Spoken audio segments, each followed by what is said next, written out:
6 o'clock has arrived. It's actually a little bit past. I'd like to call to order this business meeting of District 116 for June 19th, 2018. Roll call, please. Member Carter? Here. Member Hall? Here. Member Patton? Here. Member Pulaski? Here. Member Fisher is here, and President Emmett. Here. We will have some modifications to this evening's agenda. 10.01 and 10.02 will be deferred until the end of the meeting. And 12.08, would like to have that moved to the front of the individual action items. And to explain to everybody here, I'm going to be leaving at between 7:45 and 8 o'clock. I have a plane to catch, and so that's why we've asked for some modifications to this evening's agenda, so that I can be present for a couple of votes. We're now ready for, are there any other modifications? Did I catch them all? All right. Like to have citizen statements then, and we have several. And I would ask that if you wish to address the board this evening, that you fill out a goldenrod sheet and turn it into Lori, our recording secretary. So we'll go ahead and get started. And Janice Nolan is first, followed up by Scott. Okay, so as Ms. Nolan comes up, I'd just like to introduce the board to Ms. Nolan. She decided to do citizen statement tonight because she was not able to be here last week. She's the new associate principal at Urbana High School. You approved her appointment at the last meeting, and she's in the process right now of traveling back and forth between Indianapolis and here, and she's very excited that she was able to come here for tonight's meeting. So how's the highway I'm going to face on the way around? I've heard a lot of construction. Lots of construction, yes. Good afternoon, or good evening, everyone. Thank you so much for allowing me a few minutes to say hi and to meet everyone. I am excited, absolutely thrilled, actually, to be a part of Urbana School District. I look forward to working with the family, the students and staff at Urbana High School, and getting to know you all better. So thank you so much. Thank you and welcome.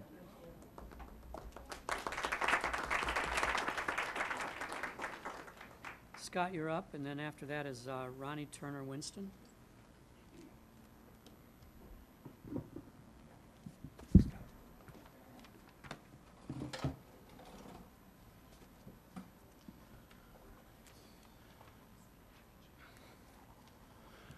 Good evening. My name is Scott Dowds. I live at 2704 Susan Stone Drive. We can skip all the other stuff because I'm sure we've heard it all before. I wanted to start here with a quote from Margaret Mead. "Never doubt that a small group of thoughtful, committed citizens can change the world. Indeed, it's the only thing that ever has." And I am here to tell you that a not so small group of very thoughtful and committed citizens have come together to address a few issues that we have seen in the district. In fact, last night, 53 of us got together and broke into working groups to discuss the issues and to start working towards possible solutions. Currently, our membership stands at around 725, and that encompasses parents and teachers throughout the district at all different schools from all different backgrounds. We are committed to seeing Urbana schools return to the excellence that we're all used to seeing. We all have a very vested interest in the success of all of these students, and we very strongly believe that the working conditions for our teachers are the learning conditions for our students, and we would like to see all of these improved so that everyone can benefit. We have 4 primary areas that we would like to see immediate action on. They are transparency and communication, school behavior, safety and discipline, academic equity and access, and special education. And each of the following speakers will present one section of that to you. And I would just implore you to please listen because a lot of hard work went into this. And thank you for your time.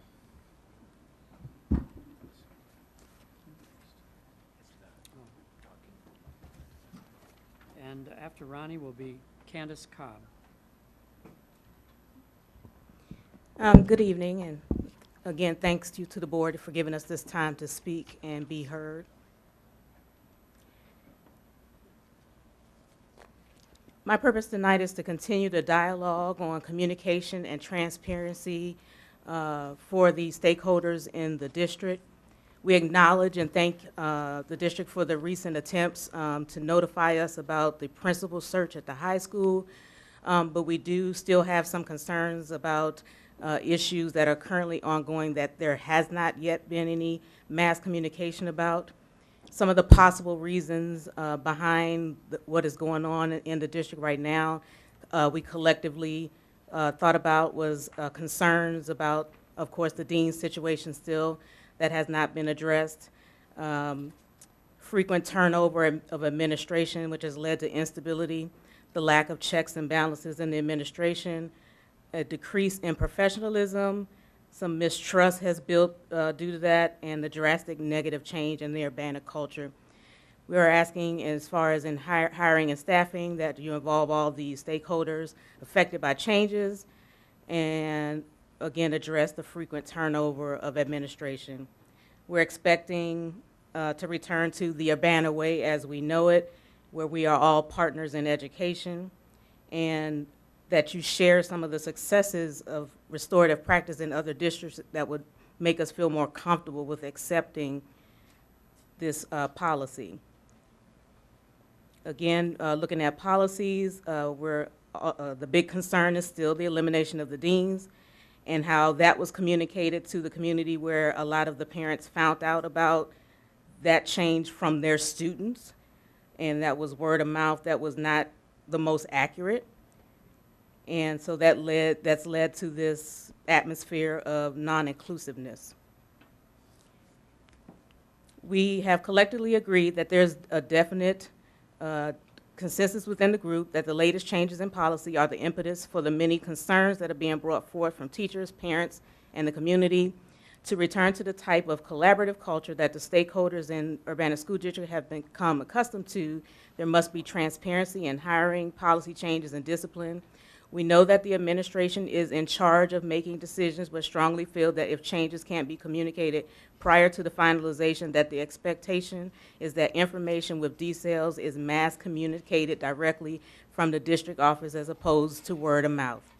And last but not least, since Skyward is the technology link between the school staff and parents, that it should be reviewed for effectiveness and adequate training be provided for all the users to maximize its potential. Thank you. Candace Cobb, and then Leslie Looney.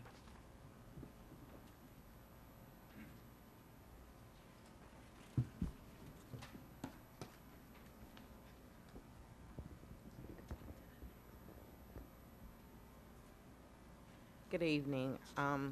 We met and we discussed many of the behavior and safety and discipline concerns that we all had. And so when we looked at the prevalence and the severity of the challenging behaviors going on, such as the fighting, the physical violence, verbal assaults, swearing, harassment, hateful speech, and bullying. When we thought about some of the possible driving factors, we want to make sure that there is communication and transparency as far as the school district regarding the prevalence of these and the severity of the challenging behaviors. We also looked at the fearful environment and the innocent victims that are being affected, and the frequent and severe occurrence of the behaviors and how it results in a loss of safety and physical and emotional harm to bystanders and traumatizing experiences for students and staff. We wanted to make sure we discussed some of the driving factors we thought were the lack of needed supports and professional development. Class sizes are too big, not enough classroom and support staff, new practices not being implemented with fidelity, making sure that all staff are trained and not that the trainings are optional. When we looked at the lack of adherence to the code of conduct and discipline procedures, we looked at the way that the code and the discipline guidelines and procedures are inconsistently put in practice and how consequences are meted out instead of following established guidelines and procedures. One of the driving factors we feel is that some parents feel disempowered, and not all parents feel empowered to advocate for their child and may feel unwelcome and disenfranchised. When we think about the vilification of children with challenging behaviors, often they are vilified, and there is a lack of awareness within the district, parents, and community regarding the impact of trauma on a child's behavior.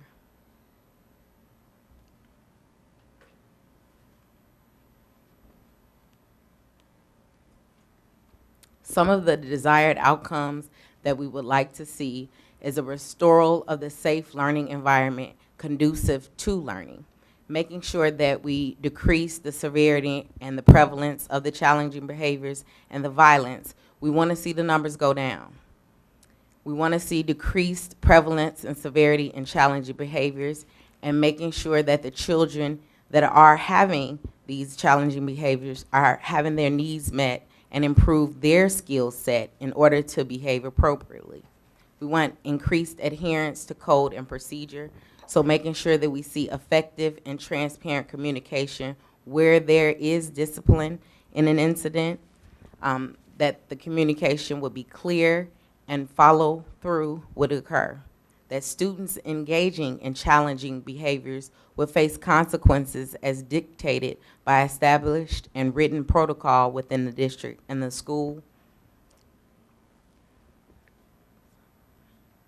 and making sure that we have increased adherence to I'm sorry, I already said that one, and implement programs with fidelity for all staff in all schools.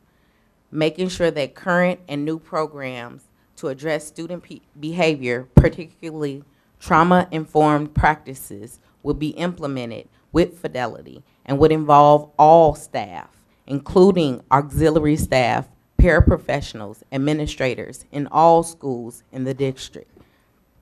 Communication, education, and awareness efforts would be made to ensure that all district employees, by requirement, parents and community stakeholders, by volition, are made aware of the prevalence of adverse childhood experiences, or ACEs, as we all have been discussing, and the impact of trauma on behavior and brain development. This is the first element of a trauma-informed approach set forth by the Substance Abuse and Mental Health Services Administration. And so there's a link in the presentation for you guys to see.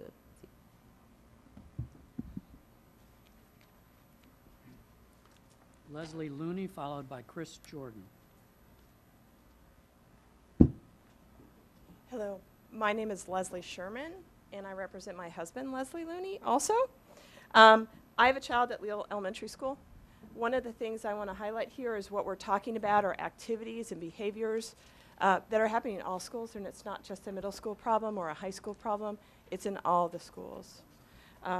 So I'm here representing the Urbana School District Parent Advocacy Group Subcommittee on Academic Equity and Access.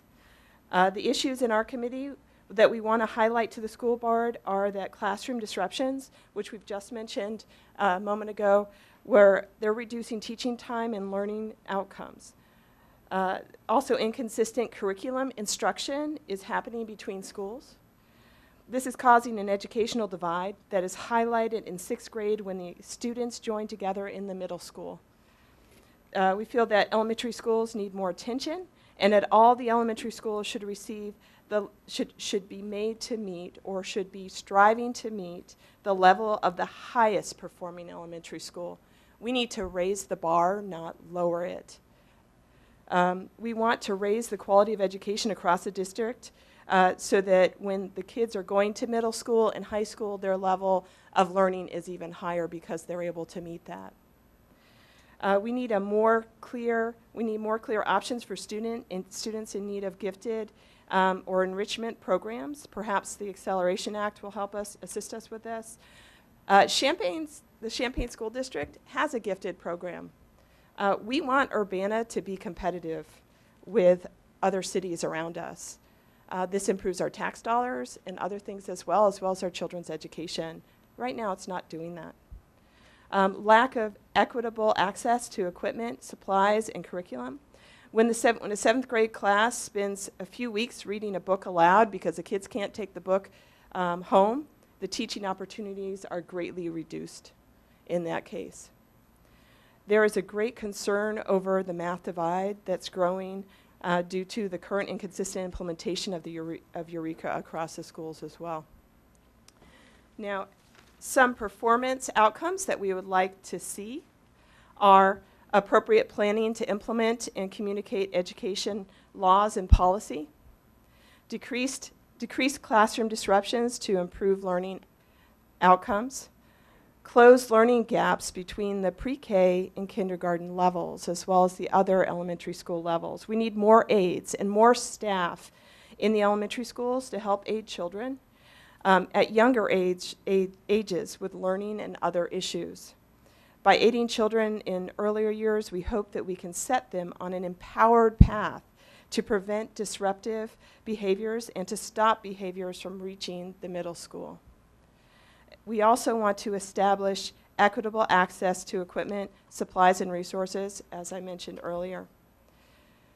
You know, we want all schools to have the smart boards in the classrooms, not just a certain number of them, as well as just books, printed books and materials. Implement consistent enrichment gifted opportunities.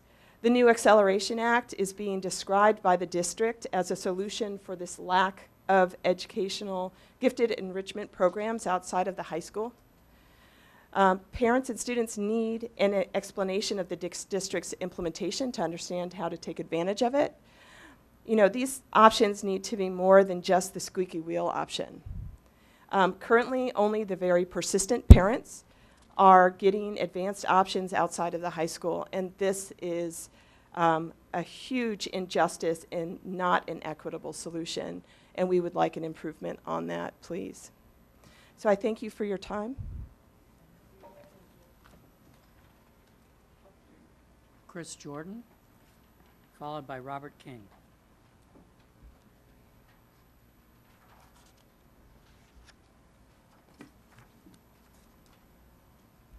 Hello, my name is Chris Jordan. I'm a proud parent of 3 children here in the district, one of which goes to Wiley, 2 soon will be at Urbana Middle School, and we are a proud family living with autism. I will be speaking about special education, and the following were the concerns that our group discovered. Most parents do not understand their rights or their roles in the special education process. IEPs are not being implemented with fidelity because the special education staff are stretched too thin. Paraprofessionals are not given the training and support required to do their job with fidelity. Special education staff are being called in to handle behavior problems and are then unable to fulfill their teaching responsibilities. Students with dyslexia are not being identified. Teachers, special education and general ed, need training and tools to support students with dyslexia.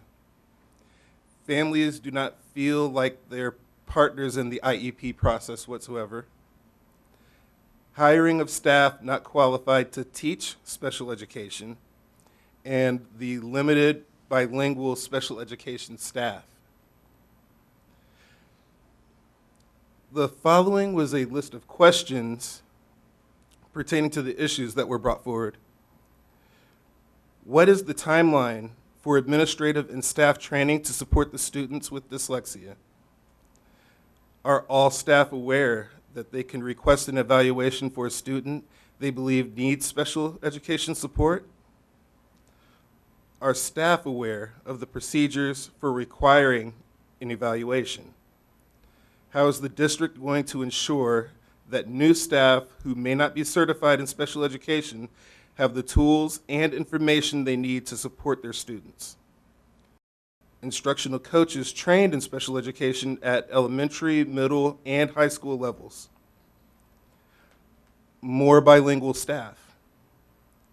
Reduced teaching loads and increased prep time for special education case managers.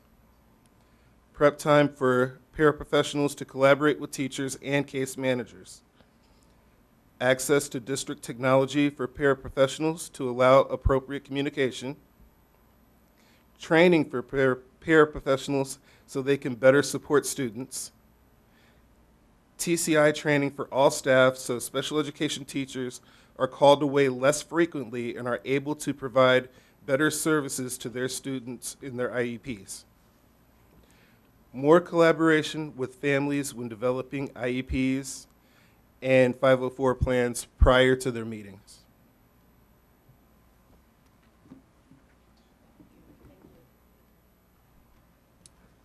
Robert King?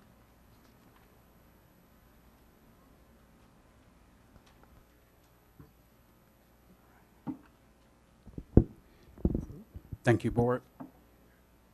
Again, my name is Robert King, and I've come to speak to you all before, and so thank you all for listening and hearing what the parents have to say tonight. The big thing for me is to just note that I do have an elementary student, we have a middle school student, and we currently also have a high school student in the Urbana school system. So we're really getting the opportunity to see sort of how things are playing out at all the different levels, as well as some of the other parents have noted. But tonight, you know, it's really important for us to make sure that we are clear in sort of what this organizing has been about. We're a small but mighty group. As you said, it represents a segment of the Urbana population, parent population. Many of the parents that couldn't be here, we've tried to bring some of their voices to the table as well. However, note that there are a lot of issues. This is our first step, or one of many steps as we move towards moving the ball forward, if you will. So the formal call to action, as Urbana USD 116 parents, teachers, and staff, we demand that the Board of Education take immediate action to address the following deficiencies. Utilize best practices based on research data and implement policy change. That's I think, day one. A lot of us may, because we're not aware of how things have been put together to sort of lead in some of these changes, we're not aware how strategic or how much research has gone into some of the changes that have occurred. So that's what leads us to that. Restore a safe environment conducive to learning. I think many of you all have seen some of the reports of the issues in the schools, whether it be fighting or disruptions that are taking place. We know that there has to be a greater answer than just, you know, punitive practices. We know that restorative practices are in place. Let's see what the data looks like. How has this impacted some of those issues that we've seen there? Return to a collaborative culture and reestablish trust. That's really important for us. I could name a number of parents that they would lead with that if they could speak to you today, that we want to know sort of what you all are thinking and how you're planning to move us forward, if you will. And we want to be a part of that process. Clearly establish policy with input from all stakeholders. Again, I think that means, again, parents want to be a part of the solutions. You also have some of our greatest assets, which are our kids that are in the schools. They could also speak to the experiences that they're going through, how they feel when they see some of the changes or have seen some of the recent changes happen at the different schools. Provide equitable access to materials, equipment, and resources. I think you heard some of that with the smart boards, you know, access to books or access to equipment within the different schools. If you were to look across the school district, I think some of you all might note that there are differences, and we'd really like to see us work more towards an equitable place with that. And finally, implement special education policy with fidelity and really stick to whatever policy is created or further created, that we really stick to it and make sure parents are aware when changes or things are occurring. And then finally, just to add, I like to just make sure to state there's been a lot said about the Urbana way. And I think with all the change that has happened recently, it's really important for you all as the board, as some of our elected leaders or some of the leaders in this space, to really take the time to redefine what the Urbana way means. And not to just leave it all on you, but I think any number of parents in this room could tell you what that should mean or what they feel like that should mean. To me, it means recognizing the diversity of the kids and families that make up this community, that we are entrusted to go to the classrooms with the teachers who are doing what they can, and you all know what some of the teachers are doing to sort of make sure that they're providing the spaces that we want for our kids. We want to also make sure parents and teachers are really included in whatever the process means going forward. And then finally, please include our students in the process, but don't include them without the parents and the rest of this group here. So it's super important for us. And then please note that we are waiting and watching. We want to be a part of the process, but we're standing here. We're waiting for you all to engage us, and that means collectively we will be at your meetings. We will be in spaces where you are to make sure that we keep this on the agenda and that this doesn't go away. So thank you. Thank you. I guess they had to fix my mic. Is it working now? Yes. Okay. That's the conclusion of the goldenrod sheets that I had. Does anyone else wish to address the board this evening?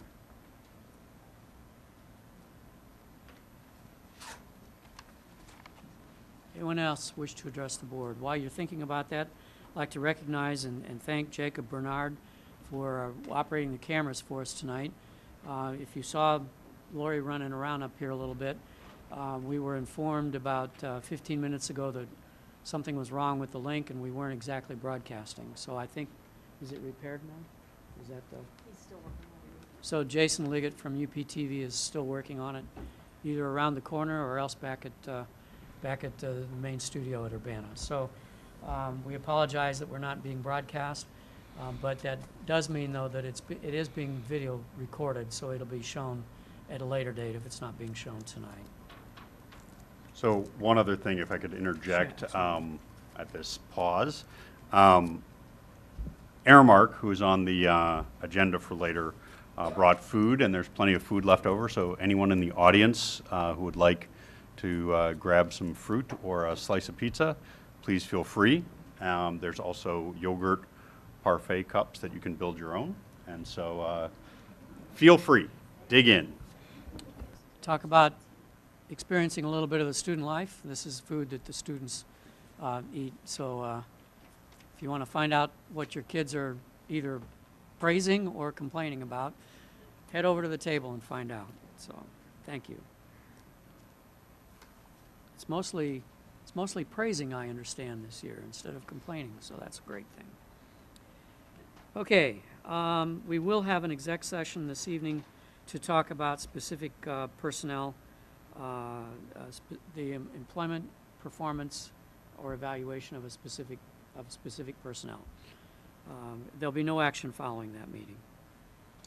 We do need a motion to approve the agenda as amended, with 10.01 and 10.02 moved to the end of the meeting, and 12.08 moved to the in front of 12.01 under individual action items. So moved. Second. Moved and seconded. All in favor say aye. Aye. Those opposed, same sign. Motion is carried. And I guess I got to talking there. I want to just thank everybody for your input this evening. With that, we're ready to move to our 10.03, which is our which is our Urbana Early Childhood Continued Discussion. So I'd like to ask Chris Vowles to come up. We have gotten some outstanding news since the last board meeting, and that is that the Preschool for All expansion grant was officially awarded to Urbana School District. And so Chris is just going to kind of review some of the information and requirements of the grant, as well as some of the resources that the grant provides. And then administration is happy to answer any questions that the board has.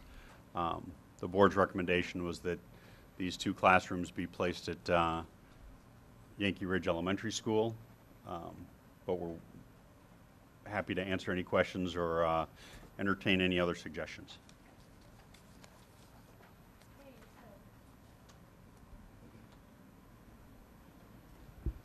Hello, everybody.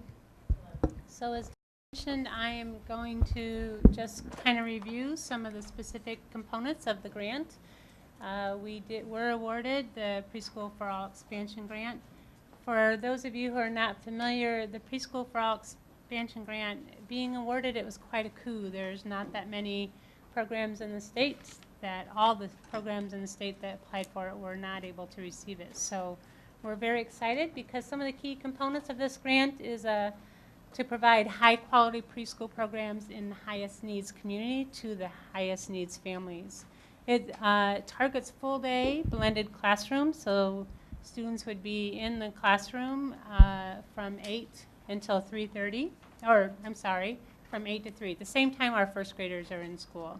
That's one of the key components. We're also looking to ensure that family engagement piece that we've just heard is so very important to our community and to the success of children. The majority of the students who are put into the full-day classroom must be 4-year-old students because this is a preparation for kindergarten. So we want to make sure that the students have that experience before they go into kindergarten of a full-day classroom. It is to create sustainable programs by coordinating existing early learning funds. So basically right now we have a preschool for all grant that serves the 360 half-day students that are at Urbana Early Childhood School. So to make the best use of resources and funding, the state's asking us to coordinate those services. So some of the staff that do currently work in our school at Urbana Early Childhood School would also provide services to the full-day classrooms and vice versa. So it's really making sure there's consistency, coordination, and the best use of resources that we have and that the state's trusting us with. The grant was written for 2 classrooms of 17 students each, and it has a very strong professional development component for early childhood to 3rd grade staff in the building, so we want to make sure that as we look at best practices and supporting children with those behaviors, mental health things, learning things that are going on, that it is consistent and that alignment all the way through 3rd grade happens. And the piece is to make sure that those relationships are built between the families who have their need for our services with our staff. So often what happens is early childhood students are in our school for just a year, sometimes 2, but this will ensure that that alignment from pre-K all the way through 3rd grade happens and that those relationships are built between staff. Other things that this grant emphasizes, as I mentioned earlier, is alignment not only of kindergarten through 3rd grade, but also birth through 3rd grade. So our Prevention Initiative grant, our CU Early program, will work very collaboratively with us as we work collaboratively with kindergarten, 1st, 2nd, and 3rd grade and the elementary schools, so those families get that full wrap service.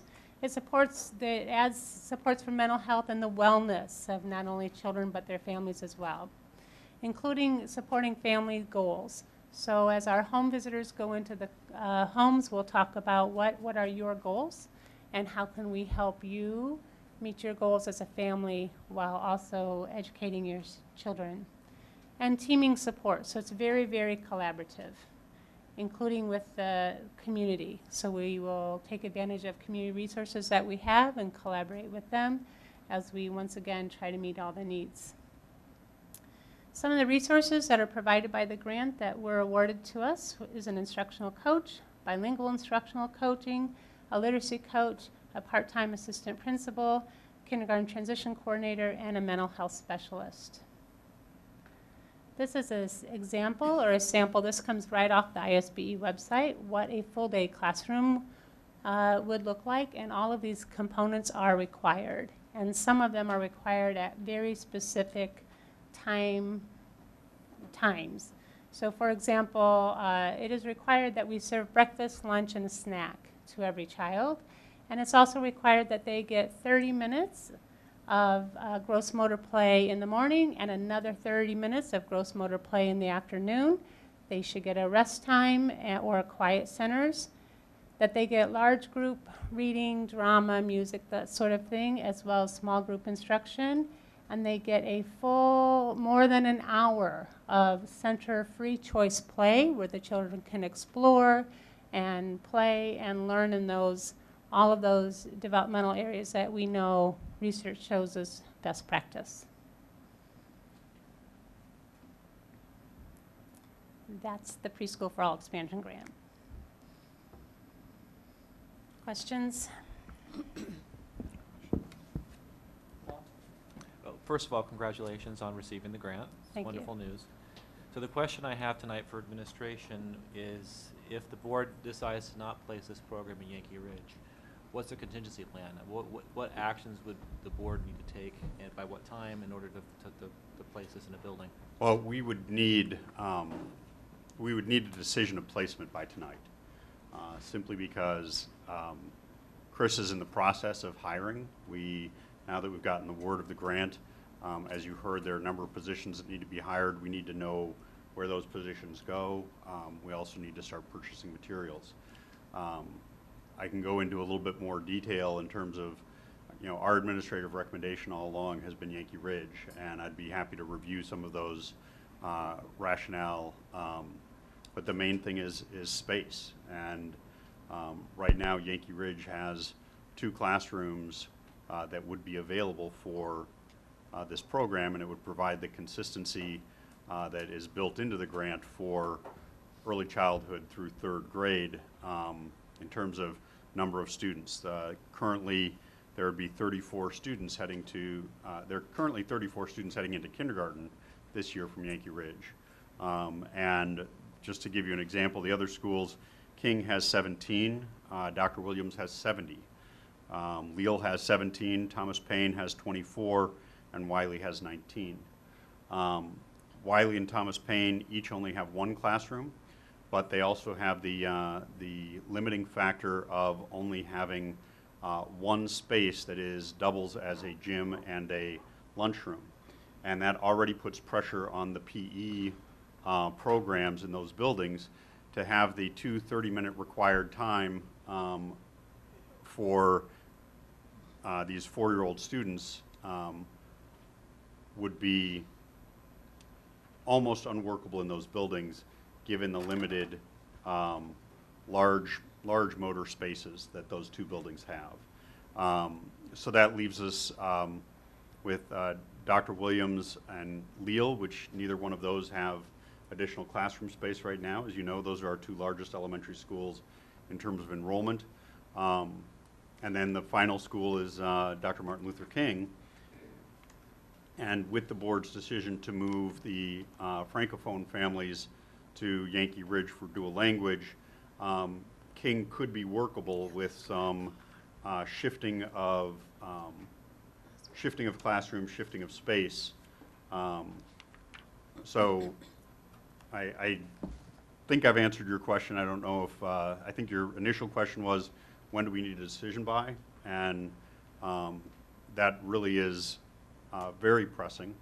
And then the backup plan, if you do not support the administrative recommendation of Yankee Ridge, our backup recommendation would have to be King based on space and needs of the program and students. And I got some. That's what I was going to talk about, King, because you're taking 50 kids out and moving them. That's a transition in itself. We're talking about, I've got to look at the evidence-based research on this. If you could shoot me some emails, because I've been looking at mindfulness and how it relates to younger children and these behaviors, looking up some solutions to be seeing what everybody here will be working with as far as behaviors. So I need to see something when you're integrating. We're integrating French kids to one school, then you're integrating 4-year-olds. That's a really hard transition, and you're talking about putting them all together, curriculum, staffing, and all of that. I think that's just heartening. And with Yankee Ridge too, new, it's under development, and King, there's the space, because you took out 50 kids. It might even be more from what I'm gathering that are coming through. So I don't even know why King wasn't mentioned as an option. Because when the grant was written, King did not have open classroom spaces. because the grant was written prior to the dual language move. And so King wasn't really considered because at that time it didn't have the space. And so that's the short answer. Okay. But now we do have the space. We do, and I will say, just to your other point about consistency of program, one of the key components of this grant is specifically building in consistency for students EC through third grade with those additional support components. Chris mentioned a part-time mental health person, 2 part-time instructional coaches, a part-time administrator. All of those things are designed to provide that consistency of transition for younger kids to kindergarten.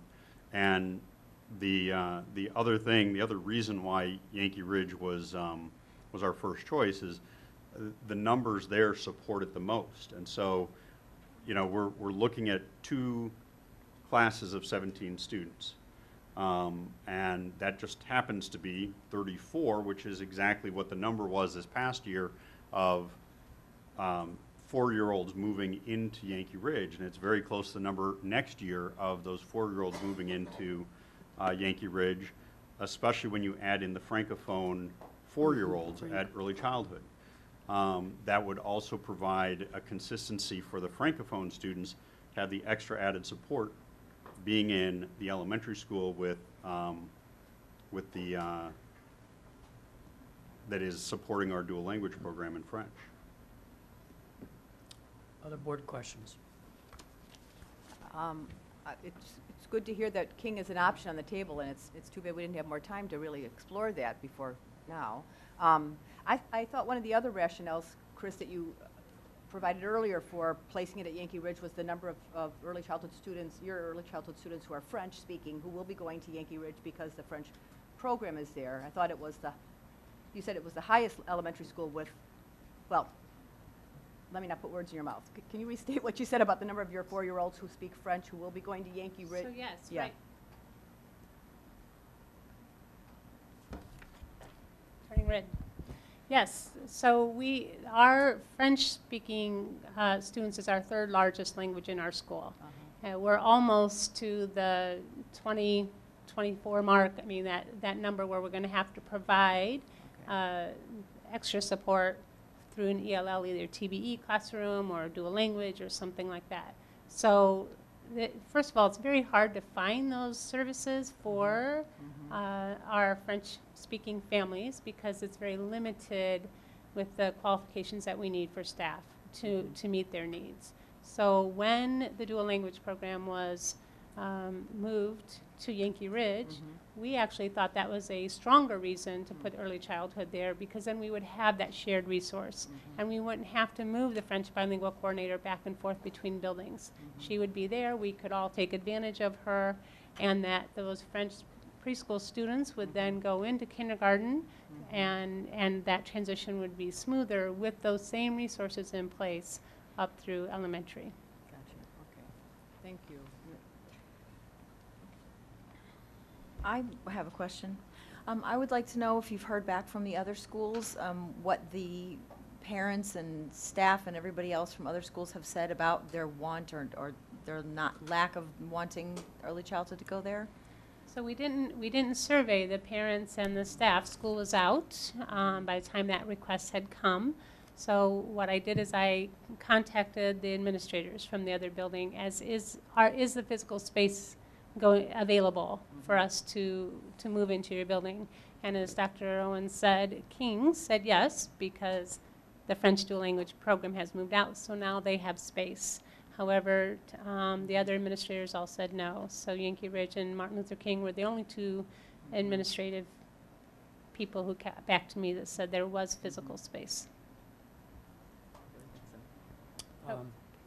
Here's my friend, Mr. Coney. So I just wanted to kind of touch on the question that you had, Peggy, a little bit about the French ELL students.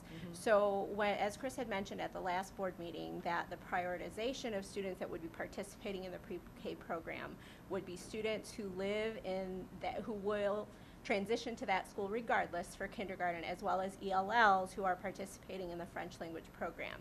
So looking at the information that we have so far of students who have been screened that are ELL for next year, French is by far the highest language group of ELLs who have already been screened, who already qualify. Many of our students that are ELLs that are at King would not qualify in as high numbers as students that speak other, because there are other language speakers that come typically from their first year at kindergarten, and there's a lot of mobility with the other language groups, and most of our Chinese speakers, which is our second highest language group at King, don't qualify for services at early childhood. So by having it at King, one of the concerns would be that many of the slots, while there are ELL students that are pre-K age, they do not meet the qualification requirements that Chris has for her grant. So that would be one of the challenges. Gotcha. Okay. Thank you. Thank you. Other board members with questions or comments? I have some, but I'm waiting. Yeah, I'm sorry. What's the length on this grant? But it's a 5-year grant. The 5 year. I keep thinking 3, that's why I've got to ask. Other board members? Okay. I did watch the YouTube broadcast of the last meeting, and have to just express that I was dismayed that Yankee Ridge was contacted back in October for the possibility of this program, and no other schools were, and that also that the board had no information early on that we were thinking about expanding early childhood beyond the early childhood school. And so just comment. That's not a question, it's just a comment. But I did, and in my thinking, I'm looking at this, looking at Yankee Ridge School, assuming that the classroom permutation on the map that was the school floor plan that was handed out a month ago now. There were 4 kindergartens, 4 first grades, 3 second grades, 3 third grades, 3 fourth grades, 3 fifth grades. That's 20 classrooms. Average class size in the district is around 20 to 22. So if you assume that those classrooms are filled with an appropriate number of children, between 20 and 22, that's between 400 and 440 children. In addition to that, there's 7 BD students in the building, which raises the population to either 407 or 447. We put 34 more kids in there. We're all of a sudden between 441 and 481. When we approached those levels at Williams School, we got a strong recommendation from the administration that we needed to reassign children because the school was too large. And using those 2 classrooms for their planned and intended purpose does not put additional children into the building, but moving it towards this particular option does put 34 additional children in the building. I'm somewhat concerned about that when we have, after we move the Francophones, then we have 3 schools that have populations of around 300.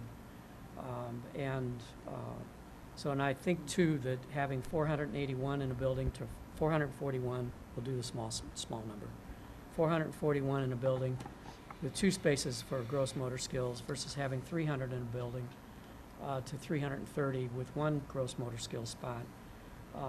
You know, I think the scheduling is going to be rough no matter what.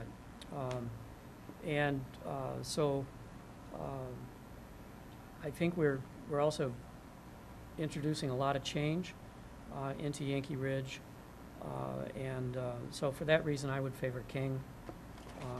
I am prepared to vote against the administrative recommendation for Yankee Ridge, just simply because it's numbers, and I think we're putting a lot of stress on that building to open up a new building to immediately make a 400 student building or thereabouts. and then to put another 34 in there on top of that is to me asking, no matter how capable we think the administration is at Yankee Ridge, no matter how confident they are, the reality of the last year and a half, 2 years, has shown that the administration at Yankee Ridge, while doing well, is coping with a lot of change, and coping is the word, not enjoying the change completely, but coping. And I think we've heard quite a bit of input from all kinds of sources that maybe we need to give that school a chance. I'm also concerned, and I know it's an opportunity that we didn't foresee a year ago, but I'm also concerned that the Yankee Ridge community spent 2 years doing a significant amount of work in the Urbana way of coming up with their space needs, and poring over that, going through it with an architect ad infinitum, trying to come up with the best design for the school. And the school's not even open, and we're already substantially changing the student numbers there before the school is even opened. We've not given the community a chance to get used to the new school. When we built and when we made the choice to approve the option and add the 8 classrooms to Yankee Ridge, one of our primary reasons was that every time we've built a new school, that there is substantial socioeconomic and demographic change in the neighborhood where many, many more young families move in because it's a new school. And the numbers that I talked about, the low end of the numbers, doesn't even accommodate any surprise influx of new families to the area. So those are my reasons, and I too want to congratulate you on getting the grant. It's great. It's a fantastic opportunity for our community. I just feel that Yankee Ridge is not the place to depart from our concept. We spent $14 million because we felt that it was important to have early childhood in a school that had all kinds of specialized spaces built in it, in addition to classrooms. It's one of the reasons we moved from Washington to a new school. And the curriculum that you're offering, why I firmly believe it will be a quality curriculum. That school and you don't do anything unless it's high quality. And so I don't want my comments to deliver any unintended messages. But it's impossible to replicate those specialized low spaces at Yankee Ridge. And so I would hope that eventually, if this is going to be a long-term trend, that we're going to have this many additional students in early childhood, that this board is necessarily going to have to revisit and come up with another $1 million, which is what it's going to take, $1 million to $1.5 million, to build the village that we left unbuilt. The school was built for the capacity and for the numbers that we had. That's now changed, and we have the ability to serve additional numbers. And we said when we built the original school that we would then revisit if there was an opportunity to have a revenue that would support additional student population. As a matter of fact, Chris brought to us a couple of different options of increasing the enrollment, and we said no. And so until the right revenue source came. Well, the right revenue source is here today. And so I have, in my professional life, I have substantial experience with Preschool for All. And I think it's a great addition to our program offerings in our district. It's just not great for Yankee Ridge. in 2018, 2019. It's just not the right place. So, I'd just like to, I don't want to dispute your numbers, John, but I do want to point out that the current enrollment of Yankee Ridge is around 318. Yeah. That's our current enrollment. So adding on the high end 50 dual language speakers brings us to 378, 380, call it 380. okay. I said 50, not 60. So Did I make a mistake by 10? I'm sorry. yes. All right. So 368 at the high end, and that allows us to actually fill out some of the classrooms that would have been larger, but now have passed that past the collective bargaining unit thresholds to allow for placing of more classrooms to actually fill out a 3-strand school. So that 368 is filling out 19 to 20 of those classrooms. But does not accommodate any new families. We have a history of an influx of new people. And if this is 5-year, and this is a 5-year commitment, maybe not next year we won't hit 400, but I bet you that we will the following year. Right. I just want to point out, it sounded like you were saying that we were going to hit 340 to 380 this coming year, and I would say that even our 440. Yeah, I would say that would be the very, very top of our most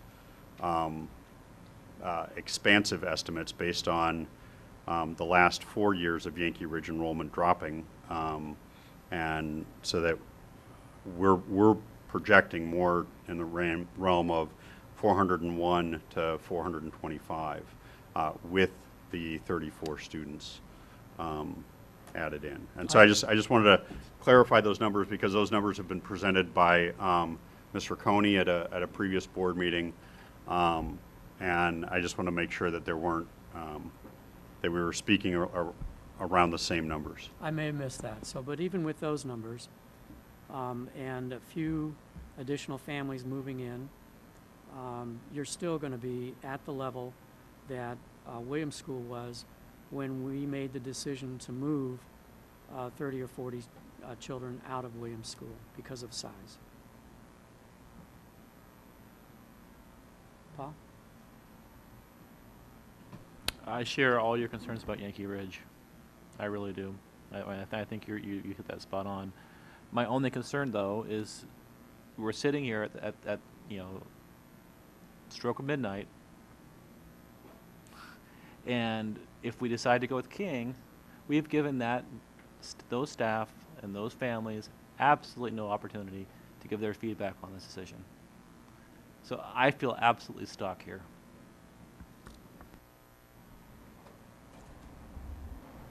Well, we can talk about the fact that we've been presented with several decisions that this board has been forced to make at last minute. And you're right, this is one more. And so boards need to make decisions. Ruth Ann? The grant is for 5 years. And Yankee Ridge is going to naturally populate in its neighborhood of students in less than 5 years. And we will have to make room for them at Yankee Ridge where they need to be. Or is there something that we can say that we put it at Yankee Ridge until the neighborhood population overpopulates, and now we'll find a different place for the early childhood program in another school? And then we're going to be hit with, oh, now you're taking the kids out of some place, but this is just 4th graders that are going to spend 1 year in this space at Yankee Ridge. So from 1 year to the next, if we bounce it around to other schools, it's a thought. I don't think it's not a good thought. Yeah, that doesn't work because we've got some capital expenses that the grant is Exactly. gonna support in terms of playground and other things out of the modifications that need to be made. Chris needs the stability of one location. We owe it to the early childhood staff to have a place where a playground can be properly designed and properly built. So you can't move, you can't move that. That program is difficult to move once established, Exactly. except back to the early childhood school itself. Exactly. I forgot that on my list. I mean, the location of the two classrooms in Yankee Ridge is problematic in terms of, and how we've designed the exterior of the school, because a playground for all 4-year-olds, it won't be 3 and 4-year-olds. It'll be primarily 4-year-olds. Primarily, okay, a playground for 3-year-olds and 4-year-olds.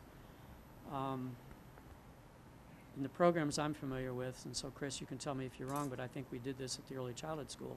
It needs to be fenced. It has to be a secure path from the classroom to the playground. These classrooms face a parking lot. There's no opportunity to have an outside door, which there is in all of our other preschool places where we've got immediate access to playgrounds. There's some things about the physical design of, we did not anticipate this at Yankee Ridge, and so the physical design of Yankee Ridge is not ideal. It can be managed with some effort, but you're talking about even going out the south door, the south wing of Yankee Ridge, and where we've got the parking lots and things like that. And we've already moving one playground down there for the K through 2 second graders. And it has to be a different playground than it is for kindergarten through second grade. Actually, it doesn't have to be a different playground, but it does have, the playground does have to have appropriate sized materials. So when Brian and Dr. Anderson, the principal at Yankee Ridge, and I were speaking about whether or not this would be the best space for early childhood age students, we did talk about adding playground equipment to his K through 2 playground area because it's really more about the size and developmental appropriateness than anything else. The fence would have to be a part of a discussion, absolutely, but it will not have to be a separate playground. It just has to be developmentally appropriate for the students. Okay. So if I can add, just because I have been working with Ms. Lewandowski with the transition for next year and the schedule for next year and so forth, currently the land area around King wouldn't have space to necessarily add an additional play structure. It would have to be something modifying the existing structure because there isn't land space that's just free and open because Unless you use the interior courtyard. The new gym? No, the interior courtyard. The learning area, yes. Yeah, I mean, that is something that teachers have invested a lot of time and really take advantage of. I personally would hate to see that go away for them. I know that that's, becoming a building that's really focused on science. I mean, that's an area that they really do value. Okay. But 2 other components that I wanted to address is that all of our buildings are required to be available to serve 4-year-olds next year per the acceleration grant. So any building could have a 4-year-old in their building that qualifies per the acceleration grant, and we have to be ready to serve them. While it does not necessarily, under the parameters that Chris is mentioning, we do have to be prepared to have 4-year-olds in the building. But I would assume we would be treating them as kindergartners because that's what they would be. They would be in the kindergarten class, but the structures themselves, from what I've been hearing from the comments from the past few meetings, has been that the structures aren't designed for 4-year-old humans, but we're going to have 4-year-old humans in the buildings anyway. I guess that's the point that I'm making. But I guess more specifically because, and I'm just going to speak because regarding the Francophone families and students. So one of my biggest charges as an employee of the district in my role is to advocate for my family. So I am going to take a moment to do that. By having the French DL program at Yankee Ridge, that provides the French DL families the opportunity to stay together. That provides an opportunity for our second largest language group at early childhood to receive day-long instruction with French resources available. That will not happen if it's at King. And I think if we take that opportunity away from such a large language group that we're very close to requiring to have to serve through TBE at a minimum anyway, I think we're really missing an opportunity to provide what is most equitable for our families. Thank you. Other board, sorry, this mic is, other board comments? So what I'm hearing with this 5-year, because I need to know more about this grant, I really would have liked to read through what this grant consisted of. But the one thing, so down the line, the restrictions was after September 17th, a child had to be 5 in order to be in regular schools, the K through, is that mean then that this is going to change because you're saying it's going to change to make 4-year-olds doing activities like the K through 5? Because you're talking about integration, so are there going to be some more, you're saying down the line this is going to be, well then that means someone is legally going to change 4-year-olds kindergarten age. So there are two different grants that we're talking about. The Acceleration Act is not grant-based. That is a new law that starts Okay. July 1st. That is the one where any child who is 4-year-old can apply to the district, go through their protocol and process, which for our district is being managed by Ms. Yvonne Smith. And should they meet the parameters that allow for early entry into kindergarten, then they qualify for early entry into kindergarten. Chris's grant is actually a grant funded. The Acceleration Act is not grant funded. That is just the law. Chris's grant, however, is addressing what she's asking for today. And they're kind of unrelated. Because Chris will be offering early childhood services to 4-year-olds. And under the acceleration grant, a kindergarten teacher would be offering kindergarten services to a 4-year-old. But that's an optional program that the family has to ask for that and select. And it's not that. grant-based. And it just becomes more students that we serve as a student, and they stay. That means they're 5 years old, they're in 1st grade, 6 years old, they're in 2nd grade instead of, it just moves them. It's like skipping a grade. It's almost like the gifted. old-fashioned times. If they pass the test at 4, they can get in. It sounds to me like we're going to have to take a look at all of our playgrounds in order for this to go through. And when does this Acceleration Act happen? July 1st. July Yeah, 1st. because I had a goddaughter that, Do you It have also means that anything our going? kindergartens could right, because I had a dramatically goddaughter, increase she'd its be in what grade? 7th now, if that had passed, and she was very accelerated.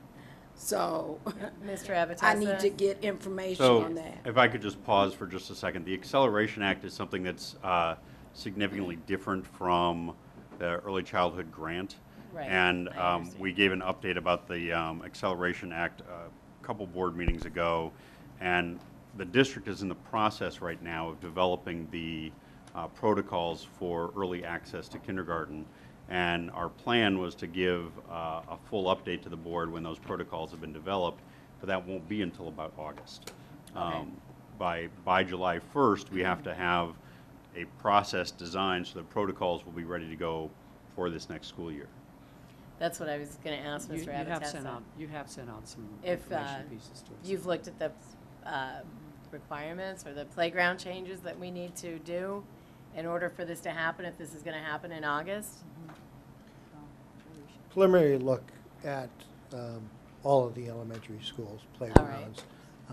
We would want to put the appropriate equipment, appropriate size equipment that Chris spoke of at each elementary school. All right, thank you. And I do just want to follow up. I believe someone had mentioned if families we have already had families contact Ms. Smith and schedule times to be screened, so families are aware. We will obviously continue doing a better job of promoting it, but we already have families listed to come in and be tested once those protocols are established. Peggy? Yeah, I'd like to, Peggy. I'll just kind of preface my remarks with saying, I think I said at the last board meeting, that I wish we had had the funds in 2011 to build the additional 4 classrooms at the site to accommodate additional demand, which had slowed down at that point. as we determine how to best support the new expansion classrooms, which have to be this year, so we don't have the luxury of building on. I do urge us at the same time to find the funds to build the additional classrooms at the current site, both to address the ongoing waiting list and what we now know to be additional preschool grants which are likely to come. You know, I think we all know that investing in early childhood is the best way we can affect outcomes, both by accommodating more children and by expanding the length of the day. But having said that, I recognize this expansion grant is different in other ways from the programs we have at the Washington site, in that it's designed to be in an elementary school where you can align services pre-K through grade 3. And that would be lost if those services were isolated in the Washington Street building. I understand, I'm prepared to support the expansion at Yankee Ridge. I hear your concerns, John, about overburdening the Yankee Ridge community and that the building wasn't designed necessarily for early childhood. But King wasn't designed for early childhood, and indoors or out. So I think the burdens, would be shared across the way. And I think the significant number of early childhood French-speaking families coming really, speaks. I mean, we want to keep those families together, and I think coordinating that service at Yankee Ridge makes a lot of sense to me. I guess, so like I said, I support the expansion at Yankee Ridge with the following qualifiers: that we continue to find funds to build on at the Washington site, because preschool dollars are going to continue to flow, and we need to do that. And also, a second one, I guess I'd ask us to consider offering access both to the French dual language program and the early childhood expansion program to families outside of the Yankee Ridge boundary area. Because our facility improvements take place serially, I mean, someone's first, someone's second, someone's always last, it does create inequalities and opportunities. And while I strongly support the neighborhood school concept, I also recognize that we need to be equitable in the opportunities that we provide our families. So I guess I would ask us to consider that we consider families outside of Yankee Ridge for French dual language and the early childhood expansion. But I'm in support of offering, I mean, we've got a great program in the wings here, and I think the best way for it to flourish is at Yankee Ridge, in spite of some of the challenges. It sounds like many in that community, including the administrator, is up for the challenge. And the biggest difference between the two schools is the size of the school. Enrollment? You're putting 34 kids into a community of 400, Right, or, yeah. or 375, or putting them into a community of what would end up being about 250 if 200, once you pull 50 kids out of King. I think Yankee Ridge, I can't remember the enrollment at King right now. I'll look that up. I think Dr. Adams said that Yankee Ridge is designed to have a new capacity of 495. And not that we want it to be there, but I think even at 420, if we, we still wouldn't be bumping up against capacity the way we were at certainly Leal, which I think capacity was 450, and we were at 440 when we decided to move move families out. So. Well, I think the intention of Yankee Ridge was to be a 450-person school as well. I will point out that Yankee Ridge, after the construction, is going to be our largest footprint. It's going to have our largest square footage by several classrooms over Dr. Williams. And so that's just one other piece that I think needs to be pointed out, is that it is Yankee Ridge in August will be our largest elementary school by size, by square feet. Anyway. Oh, Ruth Ann. Got something else. Sorry. A few years ago, we all had a board meeting out at Yankee Ridge. I was there. We were there. And what I'm remembering is that we voted on something and I was a standalone no. And John was sitting next to me. And he kind of said, once a vote passed on what I said no about, he kind of, are you good with that? I said, yeah. I said, we've all, I say no, but we go forward, and I will support what the majority had just voted on. And I don't remember what it was. We're going to have to look and see what that was. But when I was finished saying that, I said, however, when we, to up the ante on this, I said, but I want to see us do the full bore out of Yankee Ridge when we start planning it. I want it to whatever capacity, the biggest, all the rooms, not just a couple of rooms that were kind of on, you know, the marker of thinking about. I said, if we just bust it out, do the biggest thing that we can at Yankee Ridge. And we did. And it was for the elementary students, because they will come. That's been on my radar, and it's the only thing that's been on my radar, because I do not want to see rerouting and redoing some attendance areas at a certain time when other neighborhoods that are bussed in to Yankee Ridge will now have to try and get redistricted to another school because we've run out of room at Yankee Ridge. So I was full bore all the way, do it as big as you can for Yankee Ridge as an elementary school, and that's where I continue to stand with it.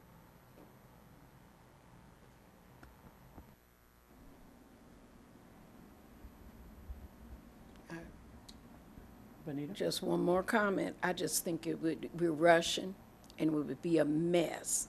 So I'm voting against it because I can just visualize what's going to happen. Preschool and it's just, whereas you remove some kids, there's open spots. And I hear what Ruth Ann is saying. Yeah, we want to fill up the rooms, but our whole goal when we approved the expansion of Yankee Ridge was elementary students. And when we set up here and did Washington Early Childhood, it was about the kids that demand more space. And now we're branching out. So it's just like we're contradicting everything we set up here. It has to be strategically planned. I am not just going to jump out and get a grant unless we sit down at the table and strategically plan it. And it was not done like that. So that's what I have a problem with.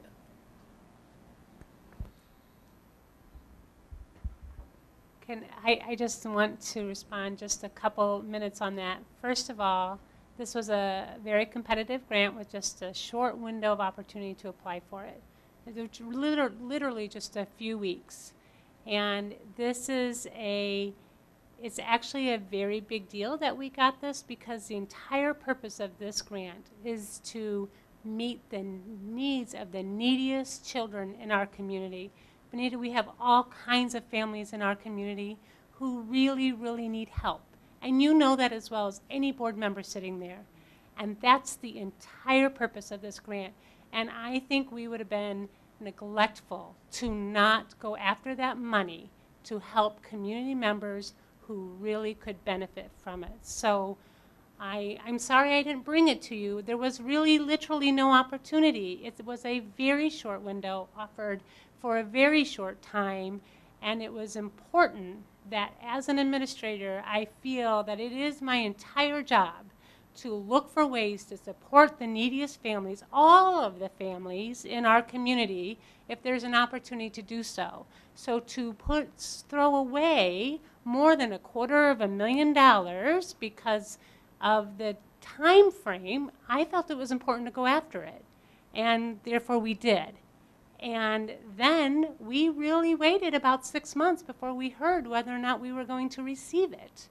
So I apologize for the time window. I feel that we had to do what we had to do because it was an opportunity for our community, just as it's an opportunity for our board and your responsibility to help meet the needs of the community as well. So I would hate the idea, and I think the community would hate the idea, that we would reject a grant because of finding a space. I think it's most important to find a space for these children and their families to be connected to the best learning opportunities possible and all the resources that can go into that. that they desperately need, that we are responsible for providing and absolutely should. So I am sorry that you didn't have enough time, but there was really not a lot of time, but it was important to do so. Chris, I appreciate your passion, and I don't want to point fingers in any direction, any specific direction, because everybody in the room bears responsibility. But in the 6-month period while we were waiting, the board could have been brought along and told that we were thinking about things that were going to go beyond the capacity of early childhood school. And that didn't happen for whatever reason, and it doesn't matter what the reason is because we're here tonight. But I don't think anybody is talking about turning the grant down. Another condition of the grant is to collaborate and collaborate with the community. And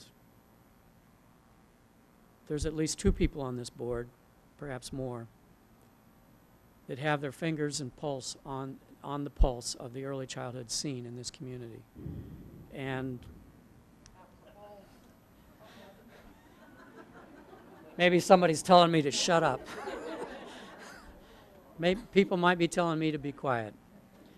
But I think that we, in our search for space, because space is the issue, the program is not the issue, satisfying the need is not the issue, serving the families is not the issue.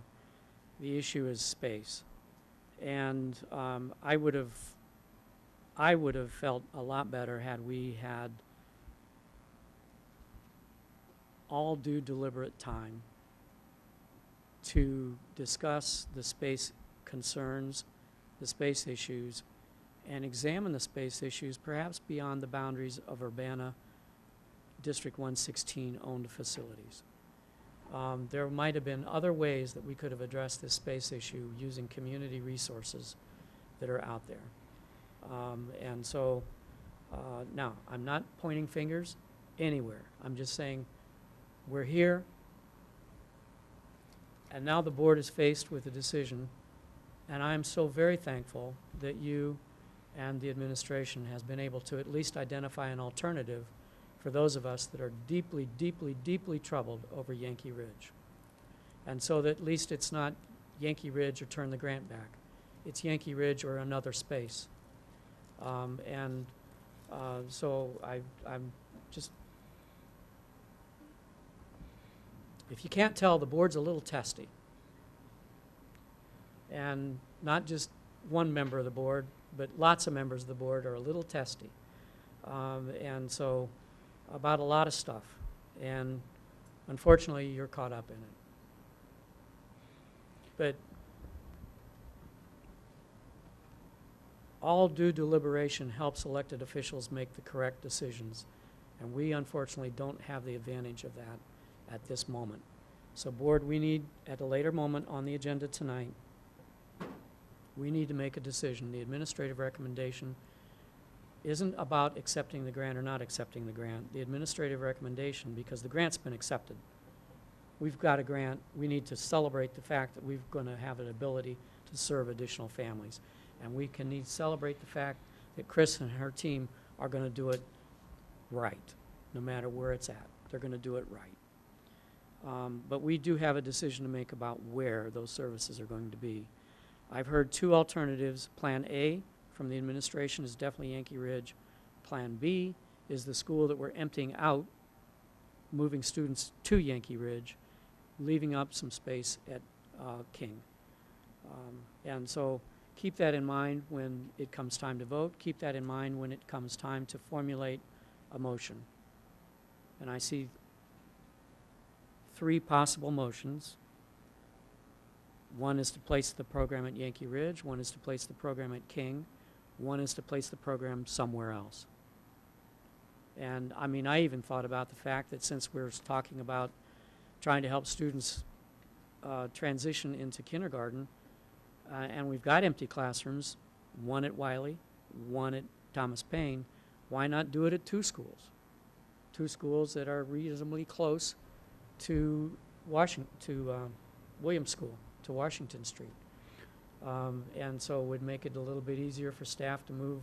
We have traveling staff for all kinds of reasons, and so we would have to have some support staff moving between a couple of buildings. If I could just remind the board of one thing, and I don't mean to interrupt that's you. fine. I'm done. But the two things. One is I understand the board's, I believe you used the word testy. I apologize for not bringing this to the attention of the board earlier. We don't bring grants to the board when we write them, oftentimes because the turnaround is 30 days or less. And so we make administrative decisions to apply for grants based on the needs that we see for our students and families in our district. Chris's grant writing abilities are exemplary, as are many people in this district, and we do a lot to bring in additional resources to provide a high-quality education for our students and families. I do want to point out that by looking at a third option of putting one classroom at Wiley and one classroom at Thomas Paine, I believe you said, you actually are reducing the effectiveness of the grant because you're spreading out a limited number of resources, and you would actually be putting more money into things than into people, because you would need the same playground equipment at now 2 buildings instead of 1. You would need literacy lending libraries at two buildings instead of 1. You would need furniture at 2 buildings instead of 1. There are all kinds of things, and I'd already mentioned the issue of the multi-purpose rooms. And so I just wanted to leave it there. I'm apologizing on behalf of Chris and my administrative team and myself for not bringing this in front of the board sooner. The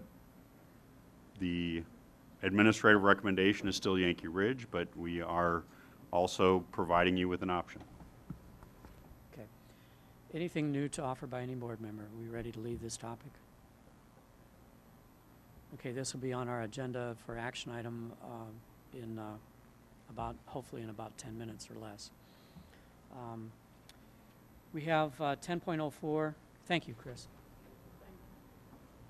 We have 10.04 UMS UHS land campus use, and the board had a meeting where we rated, and we formalized those ratings tonight, and they've been collated. And so what is the... Yeah, so just to update the public, if you were not at, and I believe there were very few members of the public at our May 22nd, 2018 meeting, in which the board, it was an open meeting at Urbana Middle School. The board interviewed 3 different consultants for professional services to create a campus land use study of Urbana Middle School and Urbana High School site. And the three finalists that were interviewed were Studio GC, Corrigan Clark, and the Farnsworth Group. And there was quite a bit of discussion after their presentations and after the questions that the board asked. And as according to the Local Government Professional Services Act, the board is required to rank order the 3 finalists, or however many finalists they interview, and note that order in a public meeting. And so Studio GC had 6 number 1 ranks and 1 number 2 rank. Corrigan Clark had 0 number 1 ranks, 1 number 2 rank, and 6 number 3 ranks. And Farnsworth Group had 1 number 1 rank, 5 number 2 ranks, and 1 number 3 rank. And what that means is that that rank order is what the administration has to go on to enter into negotiations with, in this case, Studio GC. And there's no action for the board to take tonight, but when we, the administrative team, is done negotiating with Studio GC for the scope of work and the cost of services, we will bring that back to the board. If the board rejects that price point or rejects any piece of that contract, we would go down to the second order and ranking, which would be the Farnsworth group. So that will be hopefully coming at an August meeting. So thank you. All right, thank you. Any questions about that? It's pretty straightforward. So, all right, we're ready for our action items. We have a consent agenda this evening. And on the consent agenda are minutes of the May 15th, 2018 business meeting, the May 22nd, 2018 special meeting, and the June 5th, 2018 study session. We have May bills and checks, education fund bills in the amount of $1,090,000. Operations and maintenance fund bills in the amount of $134,000. Bond and interest fund bills in the amount of $60,000. Transportation fund bills in the amount of $268,000. Illinois Municipal Retirement Fund in the amount of $12,000. Working cash bond work in the amount of $852,000, which will be some of the work going on at Yankee Ridge, finishing that up. Working cash, $9. Woo! Tort in the amount of $20,000. Life safety in the amount of $4,500. Payroll in the amount of $4.1 million, and adult education in the amount of $92,000. We will be repaying our interfund loans as much as possible, and a permanent transfer of interest from our working cash fund to our education fund. Various personnel items, all of which are routine. There's a few administrative actions in there, but we've discussed them prior to tonight. 11.05 is approval of the June bills for payment in advance, since we do not meet in July. Then the 2018 prevailing wage resolution, a renewal of our liability insurance through USI Insurance Services, and a resolution declaring our intent to retain our interest earnings as interest and not to accumulate them as principal, and also a renewal of our Aramark contract for next school year. Is there a motion to approve the consent agenda? I'll second. Moved and seconded. Roll call, please. Member Carter? Yes. Member Hall? Yes. Member Patton? Yes. Member Pulaski? Yes. Member Fisher votes yes. Vice President Rollins? Yes. And President Demmett? Yes. Our individual action items, according to our revised agenda, first up is Urbana Early Childhood Preschool for All Expansion Grant, and this is to request the approval to place 34 early childhood students at Yankee Ridge. Further discussion or motion? I move to accept the administrative recommendation. I'll second that. Moved and seconded. Any discussion? I'm just looking at why I feel that this can be the best place for the program in terms of its ability to succeed, and I am just deeply bothered by the fact that we're considering moving it into King without consulting the families and the staff there. Yeah. I agree. I intend to not support this motion. I will not support it. Are we ready for a vote? Is there a request for, do we want voice vote or roll call? I think voice votes. Voice vote? All right, voice vote it is. All in favor, Oh, say aye. I'm sorry, I was saying the opposite of what I meant. I think we need roll call. You need a roll call. All Thank right, you. roll call vote. Member Carter? No. Member Hall? No. Member Patton? Yes. Member Pulaski? Yes. Member Fisher votes no. Vice President Rollins Gay? No. And President Demmett? No, motion fails. Is there another motion?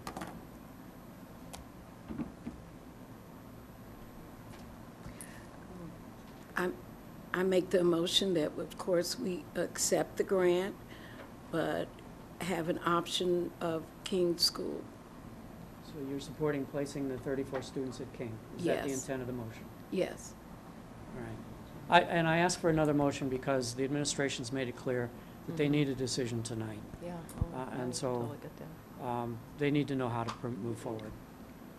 There is Benita has made a motion to place the program at King. Is there a second? I second. Moved and seconded. Any further discussion? Roll call, please. I was just going to say, I'm I would sorry. appreciate, in the future, this board has been very, very busy. If we had the knowledge, that would be wonderful. Okay. Is there a roll call, please? Any other discussion? I'm sorry. Roll call, please. Member Carter? Yes. Member Hall? Yes. Member Patton? No. Member Pulaski? Yes. Member Fisher votes yes. Vice President Rollins Gay and President Demmett. Yes. Motion is approved. Administration has direction.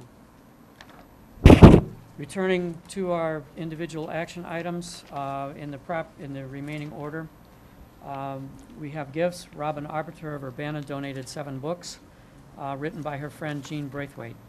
And Matt Stark donated his office desk, purchased with ABA funds to Urbana High School. The desk is valued at $1,000. I guess that's his going away present. Motion to accept the gifts and send thank you notes. So moved. Moved and seconded. All in favor, say aye. Aye.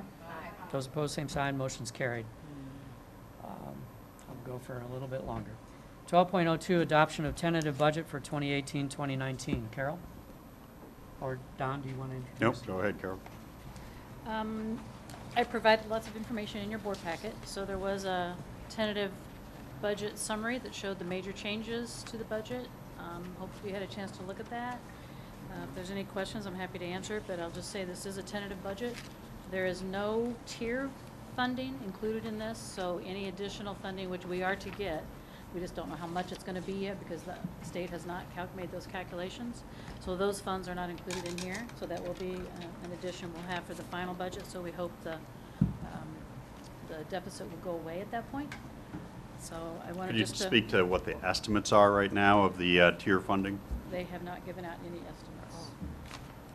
So, Carol, lest people get excited about this, how does this compare to other, at tentative budget time, there's usually a deficit shown. Yeah. How does this compare to prior estimates of deficits when you prepared the annual budget? When you prepared It's the been around 200,000, but there's years it's been up to over $1 million. So we've had almost every year it's in deficit, but this is very average. But we've had years where it's been much worse as well. And then when we finalize the budget, where do we usually end up? Balanced? We hope to be. We end up usually within 100,000 to 200,000, which to me is balanced because, as I always tell the board, with the revenues that we're looking at, if we're off 1% in receipts of sales taxes from one year to the other, depending on when people make their payments, because you make those in June and September, that can sway this budget by as much as 200,000. Property Yeah, taxes, property not sales tax. tax. Right, real estate So taxes. I'm asking the question so that people don't get excited about the fact that there's a negative number there at this point in time. That hopefully by September, the negative number will disappear. We'll go back to something closer to balance. So hopefully you read through the assumptions as well. Yeah. Those are something I normally go over, but they're pretty standard. We made our last payment to Carl for the settlement, so that is off of the books. You'll see on the summaries that I left at your place, blue, actually it's purple this year. Changed it from orange to purple. So that Carl tax escrow is now 0 all the way across for all of those funds. So that money is no longer being escrowed. It is paid, and we're moving forward. We did have a verbal agreement with the U of I for our impact date to continue that as well. So that's good news. So other than that, I think lots of information in the budget assumptions about projects and things we have planned for next year. So if there's any questions, I'll be back in September to present a final budget with hopefully a lot better information at that point. And Carol, I'll just, point of clarification on the tentative budget numbers. In the 5 years that I've been superintendent, this is the second lowest tentative budget deficit that we've had. The highest was 1.4 million in 15-16, and the lowest was last year, which was 99,000. All the rest have been, the third place was 397,000, and then the rest have all been over $1 million. So Thanks for bringing that I would up. say that we're in pretty good shape right now. All right. Can I just Yes. clarify what Carol, so what you said is the increase in evidence-based funding, 272,000. That's a known minimum. We know for certain that will go up by some That's the money substantial- that we received this year that I didn't budget, so I'm already going to increase the budget next year by that amount just to Okay. get us up, because the way the evidence-based funding works, every year your base funding increases. So if we get tier money this year, Next year, our base funding will include that tier money. So it always, you're continually going up. Kind of You're never scaffolds gonna up. lose. You're always held harmless. You're always gonna Okay. get what you got the previous year. So that 272 is just bringing us up to what we received this year. And And we will we- get more than that And as we will well get more than that, okay. with the tier funding. Thank you. Other questions for Carol? Okay, no action is required. Oh, we do need to approve it, I'm sorry. Duh. A motion to approve the tentative budget would be in order. So moved. Second. Moved and seconded. This is just establishing a budget. It's not actually spending money, so we can do a voice vote. All in favor, say aye. Aye. Those opposed, same sign. Motion's carried. All right, next, 12.03 is a adoption of a Urbana Adult Ed tentative budget for 2018-2019. This is a little simpler. It's one page. Who's presenting this tonight? Carol? Okay. Anything that needs to be said, or are we ready for a motion? This one's in balance, folks. Yeah. It's actually in the black. I move acceptance of the adult ed tentative budget. Second. Moved and seconded. All in favor, say aye. Aye. Those opposed, same sign. Motion's carried. All right. 12.04 is Press Plus 96, 97, and 98. You've had discussions about this on June the 6th. So if we're ready for a motion to approve would be in order. So moved. Second that. Moved and seconded. For folks at home, this is Press Plus is the service that comes from the state. It makes sure that our district policies continue to be in compliance with the law. And so we've gone over this at June 6th. All in favor of is there any discussion about the motion? All in favor say aye. Aye. Those opposed, same sign. Motion is carried. 12.05 is resolution to prohibit sexual harassment. That's, yeah. There's a copy of that in your packet, and based on the policies that you just passed in Press Plus 97, it's required that the board pass a formal resolution on prohibiting sexual harassment. So this will require a roll call vote because of that. Resolutions require roll call. Is there a motion to approve? So moved. Moved and seconded. Roll call, please. Member Carter? Yes. Member Hall? Yes. Member Patton? Yes. Member Pulaski? Yes. Member Fisher votes yes. Vice President Rollins Gay and President Demmett. Yes. Next is 12.06, board meeting schedule for 2018-2019 school year. It maintains our first and third Tuesdays with the exception of January, where it is on the second and third. And on our business meeting on March the 12th is the second Tuesday instead of the third Tuesday. I'm just asking a question too. It is sometimes the practice of this board during August because of the opening schedule and just the need to have meetings right as school opens, that sometimes we have the study session on the second Tuesday of the month. Did the administration consider that? Yes, we did, and our recommendation, because the first Monday or the first Tuesday is actually the 7th. It's a fairly late study session for the first Tuesday, so we were fine with having it on that, keeping that one the same. Yeah. Okay. Board members, anybody know that they will not be in town that early in August? I'm here on the 7th, but not on the 21st, but. Okay. that's what you can do. I'll be here on the 21st, but not on the 7th. You're I'm here? here both. Everybody's here? We got a quorum, then let's leave it the way it's printed. Any further discussion about the calendar? How about meeting start times? Can we think about starting maybe a little earlier, since our meetings tend to be going late? Like starting at 7 instead of 7:30? Personally, I like the 7:30 because I Mhm. still have kids who do strings concerts at Tuesdays in the middle school, and I can Okay, oftentimes catch them before this meeting. all right, fair But enough. I don't want my personal situation to Well, I'm sure you're. outweigh anybody else's. I was thinking 7 o'clock myself, just because some of these meetings we've had, with so much on our agenda, it Gets pretty late. gets pretty late, Yeah. and I've been tempted a couple times to just get up and leave, but I would not do that because there's a lot on the agenda, and I want to know what's going on, and I feel like I need to be able to make a vote if there's a vote on something. But some of these meetings, we need to figure out a plan or something because we've had a lot of them, and it's too much. I mean, going that late at night. That might be that we want to more carefully gauge our agendas and have additional, this board oftentimes when agendas got packed like this in years past, the board would meet on more Tuesdays.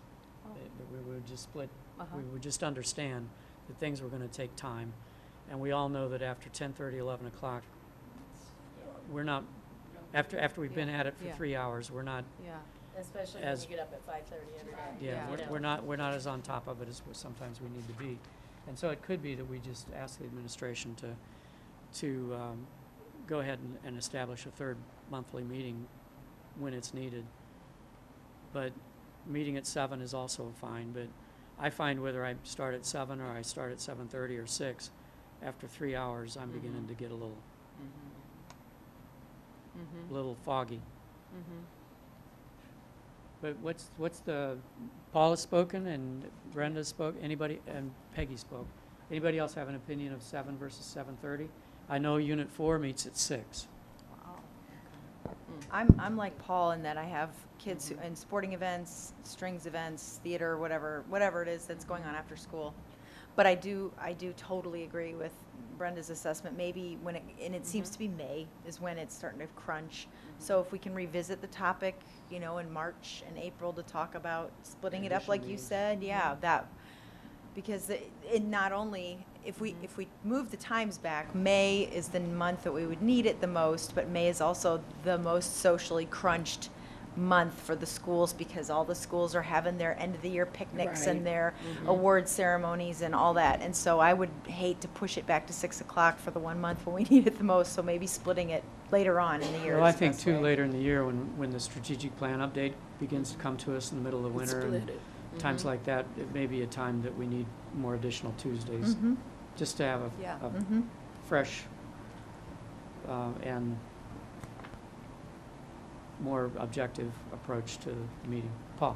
The additional benefit to increasing the number of meetings when our agendas get long, and they get long not because of the number of items on there, but because the topics that we're covering require a lot of debate and public input. It gives the public an opportunity to weigh in more frequently as well. So I would wholeheartedly recommend increasing the frequency of meetings as an effort to shorten them as opposed to moving in a half hour. That's again, just me. And- I would support that too. I would support that. I do too. Is that something that we'd have to put on here though? No. We Okay. can, this is our establishment of our regular calendar. It sounds like we're going to stick with 7:30. Yeah. And then as agendas are developed, we can always add additional meetings. I agree. Sounds good. All right, all right. Because next year promises to be busy. All right, a motion to approve the schedule of board meetings as recommended by the administration would be in order. So moved. I'll second it. Moved and seconded. All in favor, say aye. Aye. Those opposed, same sign. Motion's carried. 12.07, salary and benefits allocation of non-union support staff and district administrators, basically to parallel the situation for the unionized staff. Does this require discussion, or are we prepared for a motion? Move acceptance of 1207. I'll second that. Roll call would be in order. Member Carter? Yes. Member Hall? Yes. Member Patton? Yes. Member Pulaski? Yes. Member Fisher votes yes. Vice President Rollins Gay and President Demmett. Yes. 12.09 is working cash funds. This is a modification to the program that we had presented to us earlier, and it's simply to take care of some window facades and frames at, I believe it was at the middle, at Prairie, at Williams School, and also to repaint and take a look at the offices and vocational shops at the high school in terms of reconditioning those. This is still within the budget that was prior approved, correct, Matt? Yes. Okay. Motion to, any discussion? Motion? I move acceptance of use of working cash funds as outlined in 1209. I'll second that. Moved and seconded. Discussion? Just to clarify, it's, these are additions to what you had previously approved, but they are not expending past what the working cash allotment was. Right, because Yeah. some of the projects came in at less than what we expected, correct? Right. So, we're used to that with OTA, so Matt, thank you for continuing that trend of being able to squeeze every penny. All in, roll call. Member Carter? Yes. Member Hall? Yes. Member Patton? Yes. Member Pulaski? Yes. Member Fisher votes yes. Vice President Rollins Gay and President Demmett. Yes. Next, we do have a call for an exec session after tonight's meeting for the purposes of discussing specific personnel. And so we'll keep that in mind. Superintendent's report and then board reports, and I'm going to excuse myself. We actually are going back to 10.01 Oh, I'm Earmark sorry. Oh, yeah. I'm sorry. year-end update. I'm sorry. Yes, absolutely. Benita, you need to take over. Okay. Thank you for reminding me that. Yeah. No problem. I appreciate the board's indulgences Oh, in you my just schedule. wanna, I'd be happy to pass.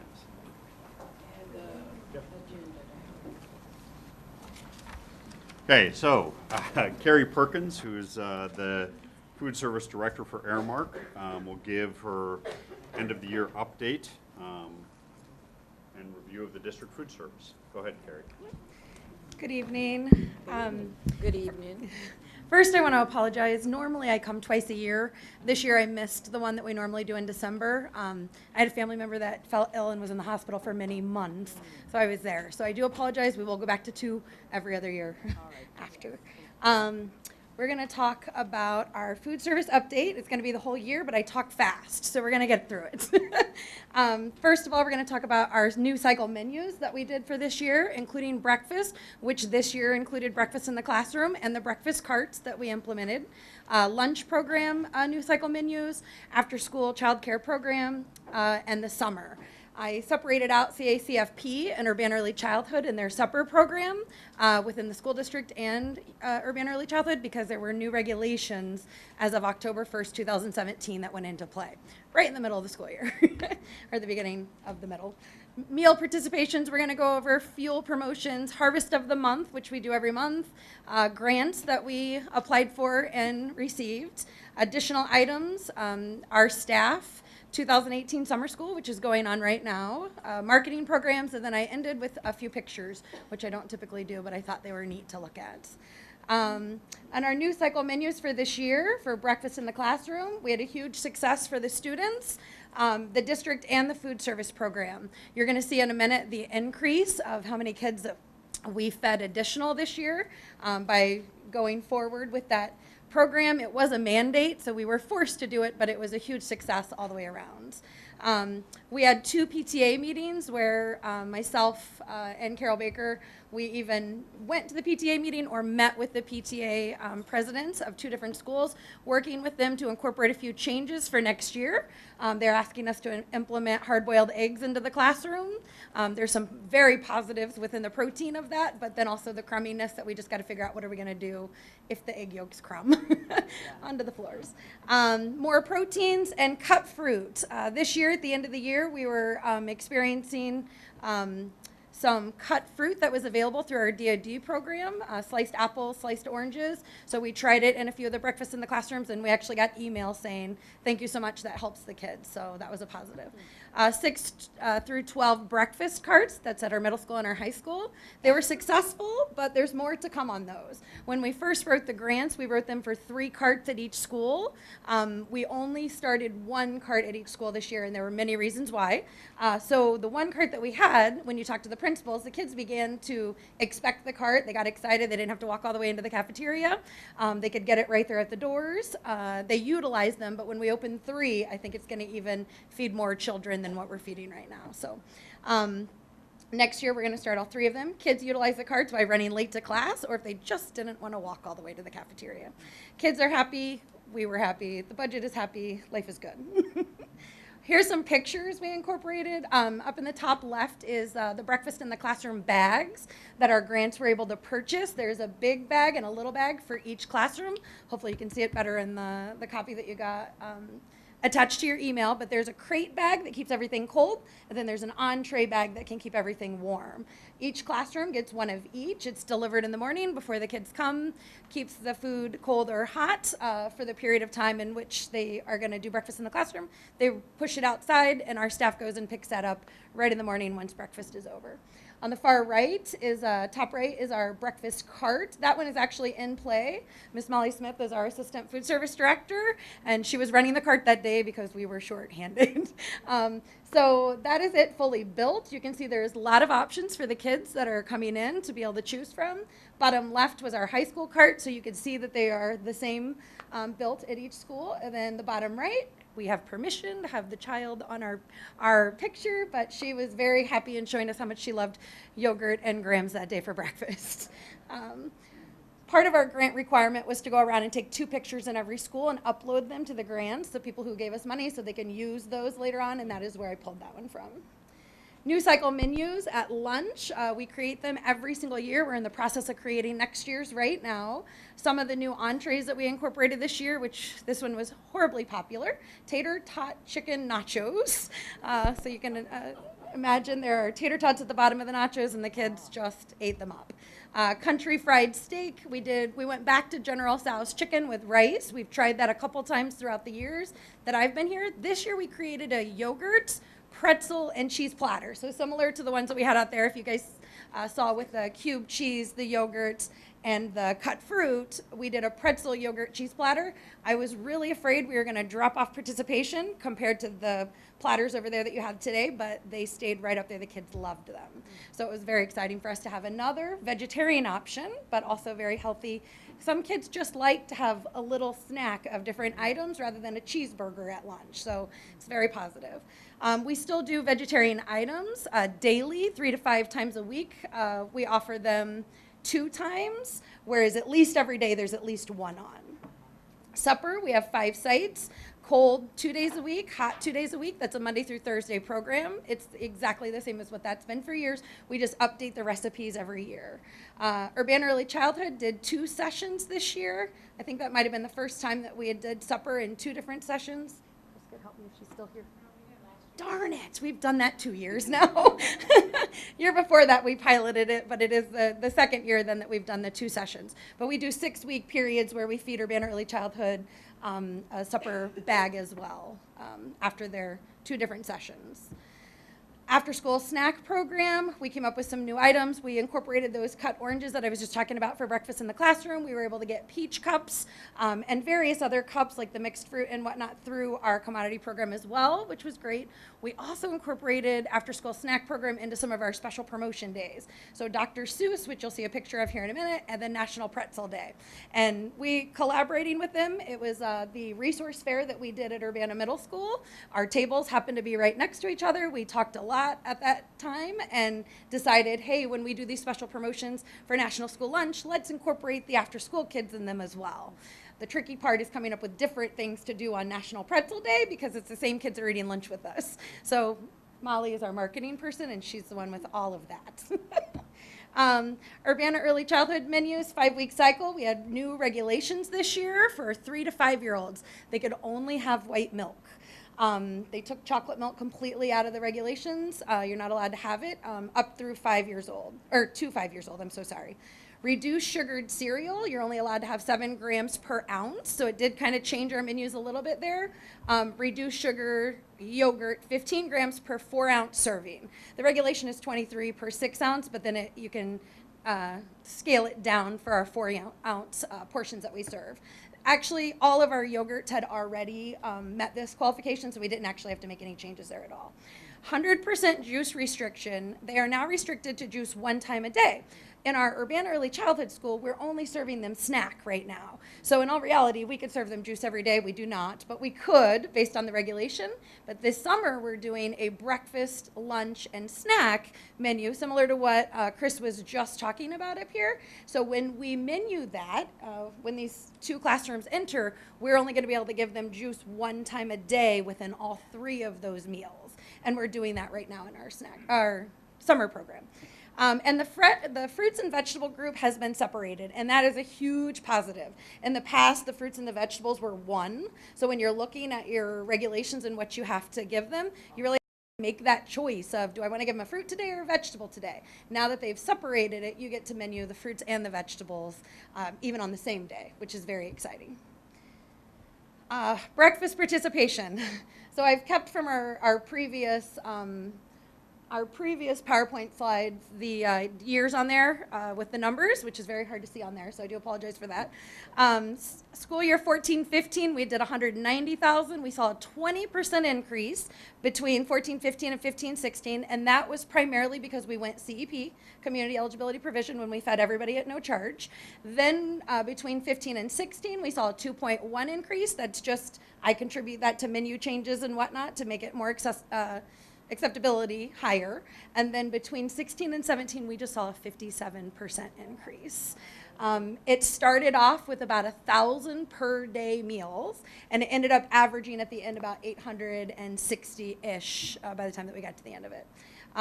Huge positive for us. Just goes to show you when you're putting breakfast in front of them, if you make them make the choice, do I go out to playgrounds or do I go sit in the cafeteria for breakfast, kids are going to make that choice. If you put the breakfast in front of them when they're already there and sitting down and ready for the day, they're going to consume the breakfast. So many more children in our school district consuming breakfast every day, which is a positive.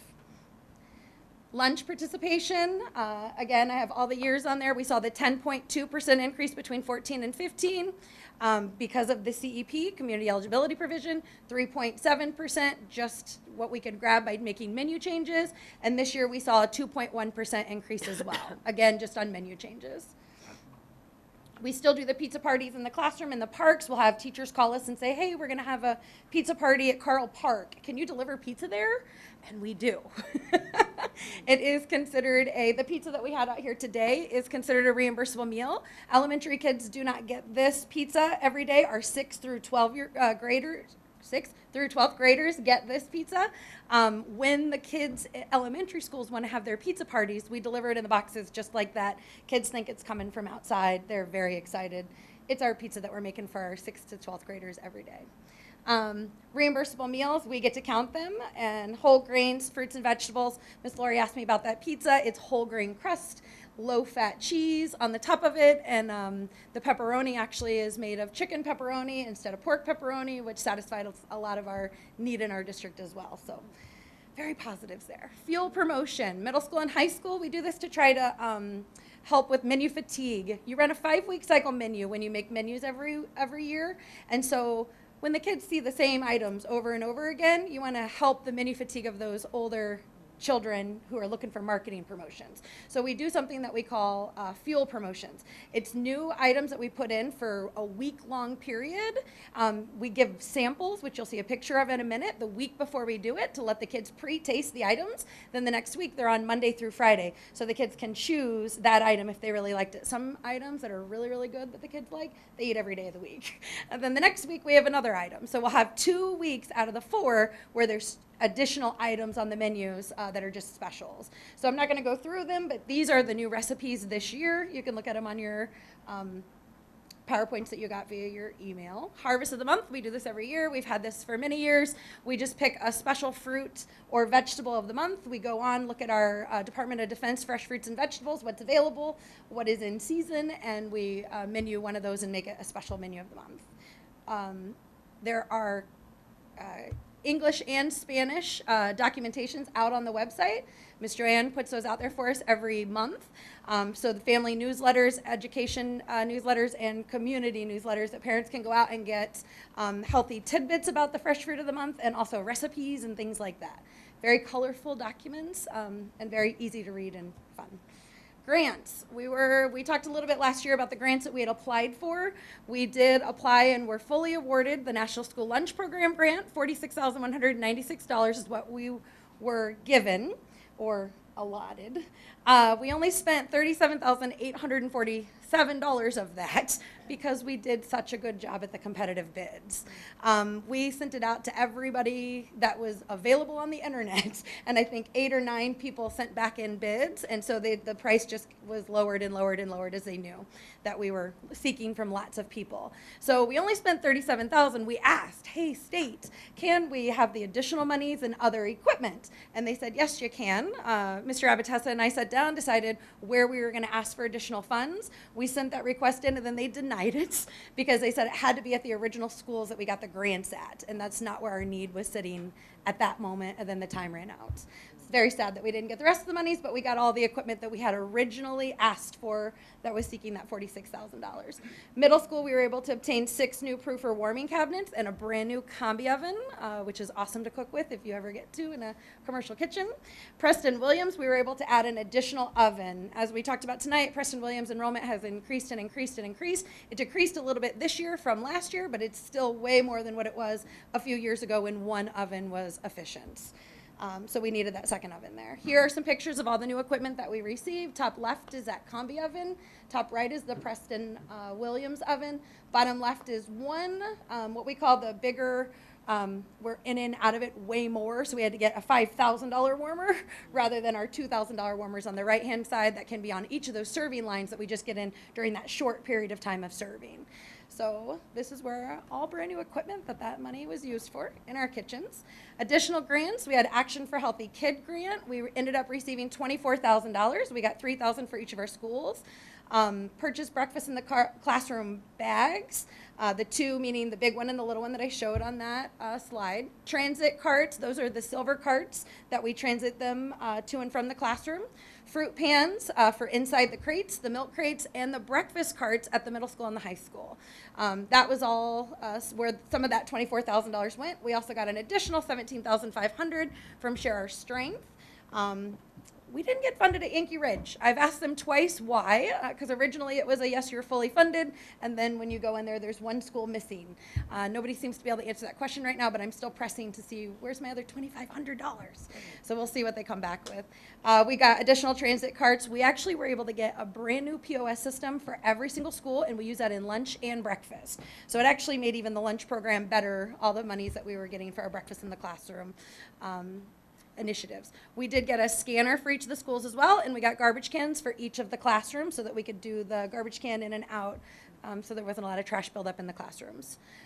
Dollars for Dairy grant. We applied for all schools. We were funded in 2, Leal Elementary and Dr. Preston Williams. We were able to purchase an additional milk cooler. Selling that many more meals, those are our 2 biggest schools, so I was glad that they gave them to those 2 schools. Selling that many more meals in the schools, we were able to have a whole additional milk cooler to help us build some of those breakfast bags the night before. So that we weren't in such a crunch in the morning and having to get there at 4 a.m. instead of 6 a.m. Additional items, commodities. This year, it's a very sad deal. We're at 86.3% funds returned right now. We typically range 102, 110, 103. The reason why it's so low is we had a DOD issue when we had all the national disasters that were happening in September and October, wiped out the orange fields in Florida. Oranges kind of went away from the shelves, or at least quality ones, in the U.S. When you use Department of Defense dollars, you have to purchase in the United States fruits. Some of the fields that they were using in those contracts got completely wiped out, and our order guide was diminished to very little things that we could utilize. So we struggled.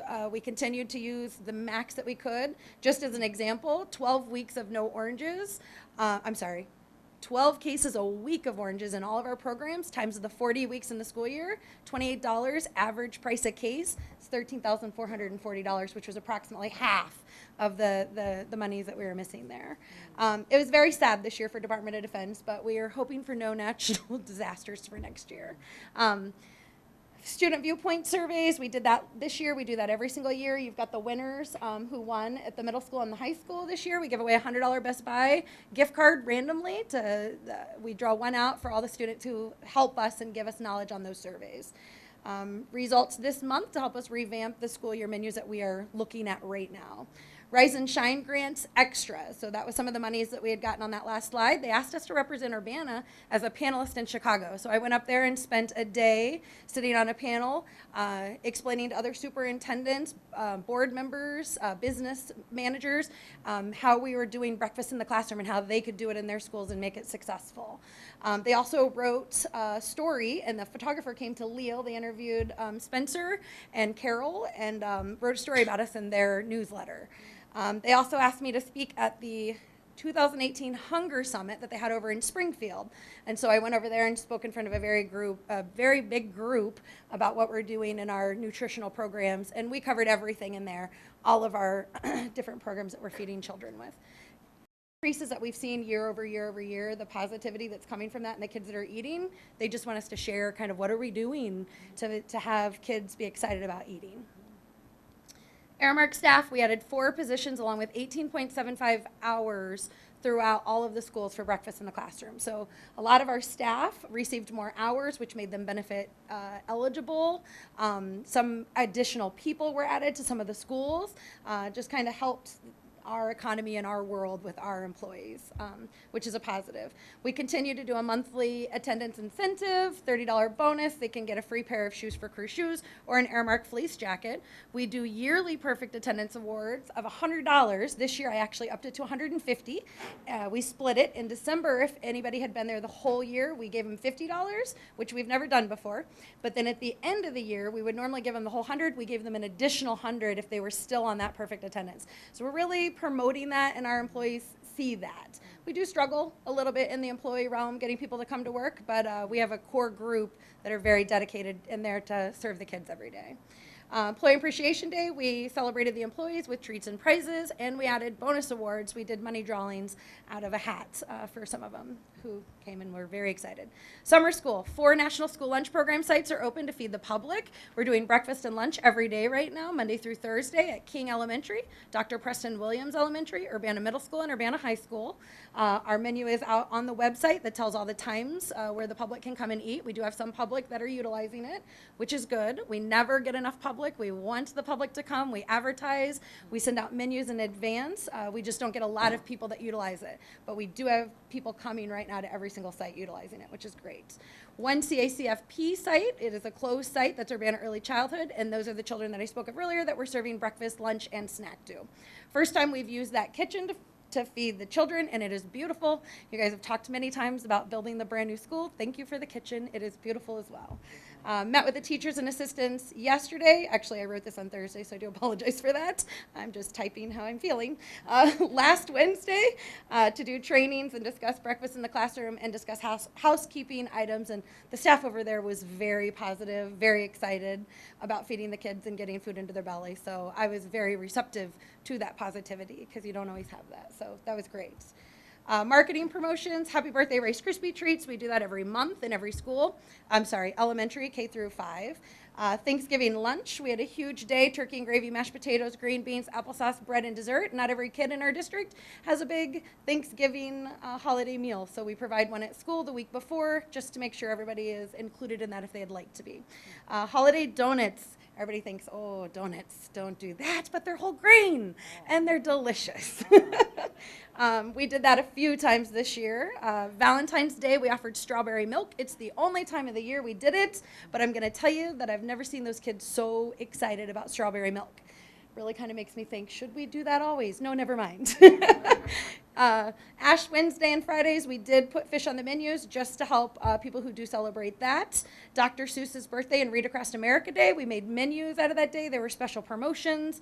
It's very exciting every year to see some of the schools really put effort into helping celebrate that. We gave out bookmarks to every kid in the school, whether they ate lunch or not. Stickers, we just kind of celebrate the day, and it's a fun day. March Madness this year, we did a Dunker promotion contest to pick the new dipping sauces. So we put a table out at the middle school and said, hey, vote on which one your favorite is, and then we had that on the Monday final game day. It was kind of like their winning sauce. And then we had a Spring Fling Barbecue Day this year, National Pretzel Day, which we talked about, Resource Fair. We went and set up a table out there and gave out free fruits to anybody who came from the community that wanted. I had bags that I gave them and let them fill their bags with as much free fruit as they would like to take home with them. Every Kid Healthy Week events. We did this year at, I think, 6 of the schools. And the other ones were just the timing that did not work out very well for us. PTA movie night, field day, talent show, fine arts night, and an open house where we went in, and I'll show you a picture in a second. We gave away water bottles, sports bottles to the kids. So we had nutritional education on the tables, plus we had free fruit at all of those as well, and vegetables, fruits and vegetables at the Every Kid Healthy Week. Let the parents take them home. They were very, very excited that they could take fruits and veggies home. Okay. Here's my pictures. So we started samples. We've done samples year over year over year over year. But if you look at the left side, that was last year's sampling, and we just kind of kicked it up a notch on the right side. So we've just realized that presentation, whereas the left side looks fine, the right side looks way better. Kids were very excited. They look for that cart. When they see that cart there, they know, ooh, not only free food, but I get to taste what might be on my menu, or what's going to be on my menu next week and see if I like it.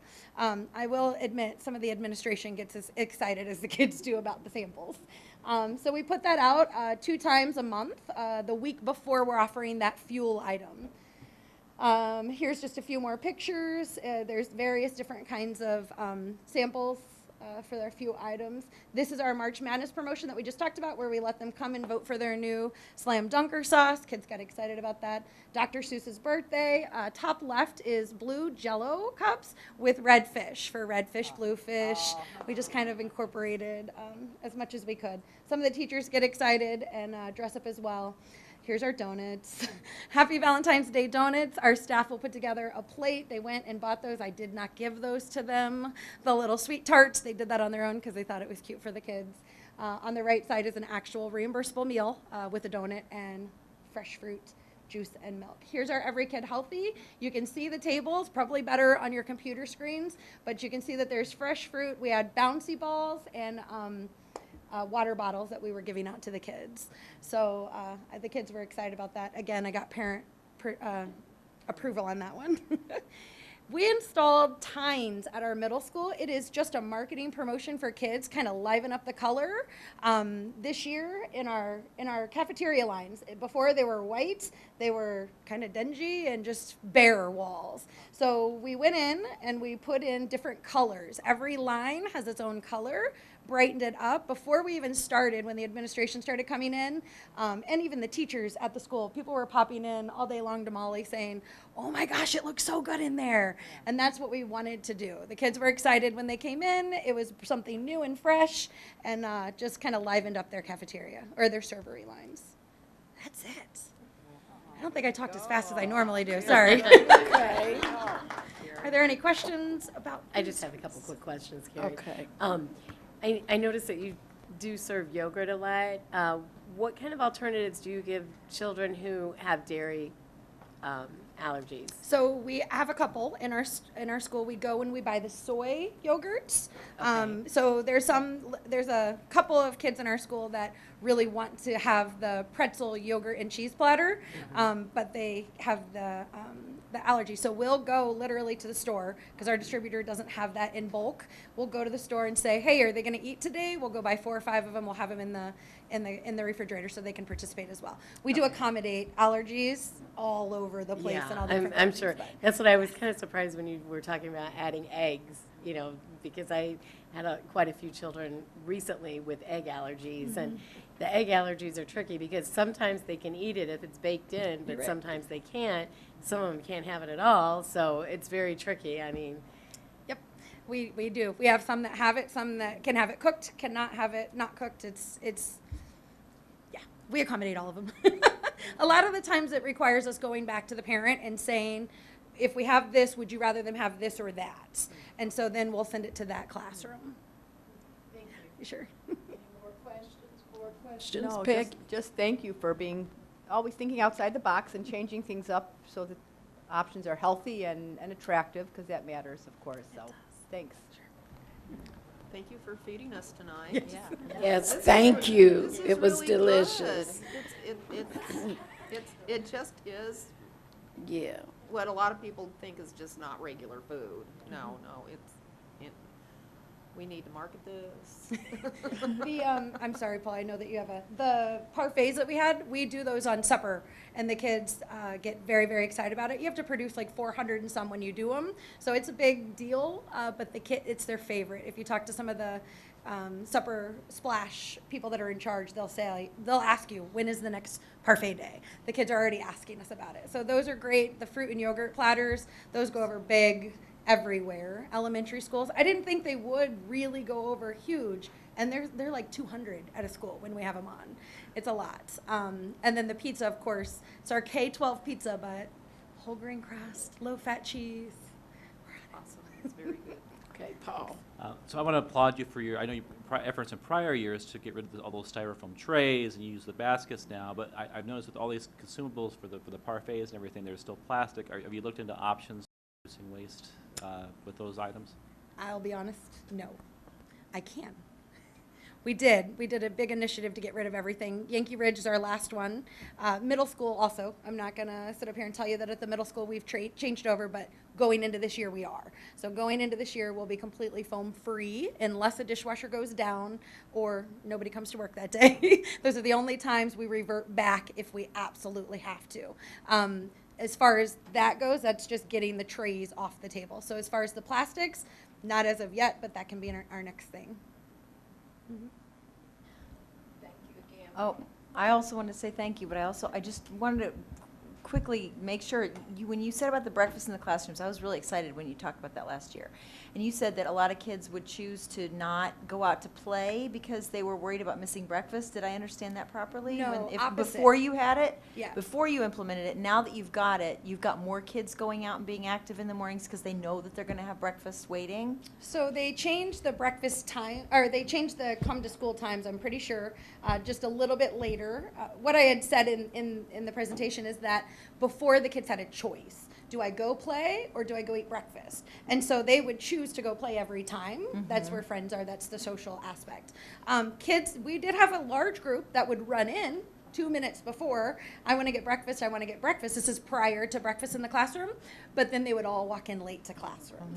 And so our secretaries, actually, on the very first day that we did our pilot, which I think we talked a little bit about this last year, they came to me and said, oh my gosh, thank you. We were writing 20, 30 late passes last year. Kids were in line out the door around the corner because they ran in to get breakfast, not because they just got to school, but because they were out playing and then. So now they don't have to make the choice. They get to go play with their friends on the playground equipment and then come in and sit down and eat breakfast. So they get both. That's wonderful, because that's really thinking the way a kid would think when you plan. And I'm guessing that teachers, if they haven't told you, are thinking that the behavior's probably gotten better in the classrooms, not only because they've been able to get more of their energy out before school, but then they've got a full tummy to concentrate. And if there's more people buying the foods in general, I'm hoping that that means attention rates have gone up. Teachers are noticing more engagement, or, I know that there are a lot of teachers in the high school who will bring snack foods in on their own dime just because kids don't have access to food. And so this is wonderful. If they know that they can get it when they walk in the door, it means they have to rely less on teachers and other people to give them a granola bar or banana or something because they've already got fed. So. Right. Thank you very much. Sure, and one thing I didn't address, we did also have another group come to Urbana and tour breakfast in the classroom.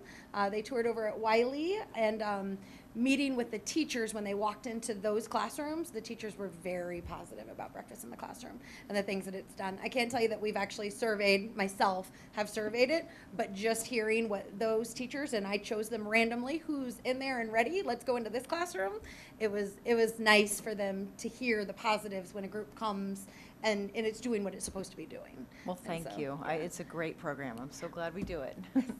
And I'll just throw in one thing, kind of outside of the student meals, but you also hosted Urbana Rotary on June 5th, and Matt Stark and I, who are both Urbana Rotarians, did a presentation in the high school commons, and Carrie prepared one of my favorite Aramark high school, middle school lunches, and the Rotarians loved it, and they paid full adult price, which was what, $3.50.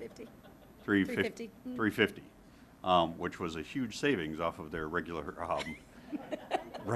Tuesday lunch meal. So I appreciate that, and you got a lot of good reviews from Urbana Rotarians. Thank you. Thank you. Any more comments? Thank you so much. Now we'll go to 10.02, Family Engagement. Dion Webster, who's the Director of Family Engagement and Student Support, will present the summary of Urbana School District 116 family engagement activities during the 2017-18 school year and an overview of the planned events for the 2018-19 school year. Good evening, everyone.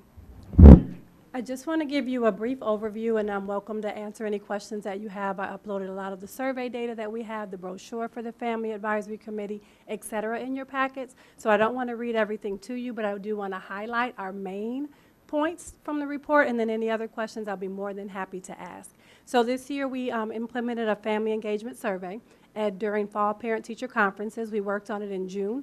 The central office leadership team and I created the questions. My main focus of having the survey was to find out how do parents want to be communicated with, what do they want to learn more about, do they prefer days of the week, weekends to have activities, and if parents were interested in having a family advisory committee. So the survey data told us that most parents want to, and you do have a copy of that survey data in your packets. Most parents prefer email. Email was the #1 way to be communicated with. Over 100 families were interested in being a part of the Family Advisory Committee. So I did send out an email poll to say, these are the ones that are interested, and then I sent out a doodle poll of what days do you want to meet. It ended up being, I think, the second Tuesday. So by the time we finally agreed upon that, we did start having meetings at the Urbana Neighborhood Connection Center. We had 3 meetings this school year, December, February, and April, 1 family forum in May, and an executive board meeting June 12th. And 3 of my executive board members are in the audience this evening. They've done an outstanding job with that. Also, that came from the survey were the topics that parents were interested in for the Parents Academy. So we had our first Parents Academy on Tuesday, March 13th, and you have the beautiful bright orange brochures in front of you. Those were all of the sessions that were offered at the Parent Academy. And one feedback that we got from the Family Advisory Committee and the feedback from the survey from the Parents Academy was to offer it twice in a year as opposed to once a year. So this year we're going to have one in October tentatively. That depends on IESA, the basketball schedule at Urbana Middle School. If there isn't a game that day, I think it's October 2nd, we have tentatively set. If they don't have a game that date, that's when we'll have it in October. If not, we'll work around that schedule. And the other date will be in March, and we're going to do that on a Saturday. Because some of the survey data we ask are weekends better, or weekends better, and we got like a 50-50. So we want to make sure that we meet the families' needs that work in the evenings and also the families' needs that may have busy weekends. So we'll do it one way in the spring and one way in the fall. Also, in terms of the Parents Academies for next year, the Family Advisory Committee thought it would be good to have a focus in the fall. So our fall focus will be behavior, social emotional learning, and restorative practices. I will send out a survey asking any district employee that wants to present at the Parent Academy to present a proposal. And then we'll select, the Family Advisory Committee and I will select the top ones of which ones we think will be the best fit for what families want. And then in the spring, we'll have a focus of academics and special education. Again, we'll do the same thing for presenters, send it out to all district employees and some community members as well that presented last year to do the same thing. Part of the Parent Academy was the resource fair, and that's what Carrie just presented about. She did present at the resource fair as well, and we had over 50 community organizations present at the resource fair. Part of the Parents Academy that was set up in the gym. So we wanted to make parents aware of all the things in our community that are available to them that they may not be aware of. We had a really good turnout at times. I felt like there were more people in the resource fair than there were in the workshop. So we're going to work on that. But as long as people were getting information, we were okay with that. We wanted to have a balance because we know some parents love workshops, other parents are not as a fan of after working all day sitting still. So we had a nice balance, and we plan to do the same thing next year. Another thing that I started this year was the Family and Community Engagement Committee. That was a group of social workers, outreach liaisons, the mentor coordinator for the district, the CU Early Program Director, and the Family Engagement Curriculum Coordinator, along with our superintendent when time permitted. I wanted to make sure that we streamlined all the family engagement opportunities and activities that were going on in the district, because as we met, everybody was doing something separate, but nobody knew what everyone else was doing. And we also wanted to avoid overlap, because there were times when one group would have something going on that other groups weren't able to attend because everyone was working in isolation. So we did meet once a month from August to April at the Urbana Early Childhood Center, just to streamline events, to talk about different ways to meet all of our families, early child through high school. This group was also instrumental in helping plan the Parents Academy, as well as College and Career Readiness Week and other family engagement activities that we participated in as a district.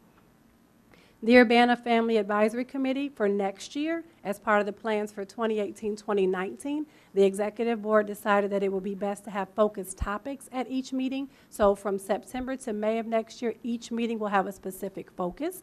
And thanks to Ms. Lori Johnson, the dates for the Family Advisory Committee will be on the district magnet in the fall when they come out for registration, so that way all parents will know exactly when the meetings are. I was going to do a separate magnet, and Lori worked her magic, so we only have to have one magnet with Ms. Johnson's magic, so that way everyone will have all the dates. They'll have the dates of in school, out of school, as well as family advisory dates. And then at centralized registration, we will have a family engagement information table with all of the dates and the topics, more family engagement information, and a little family engagement swag to get the parents over to the table so that we can chit-chat about different ways for them to be involved.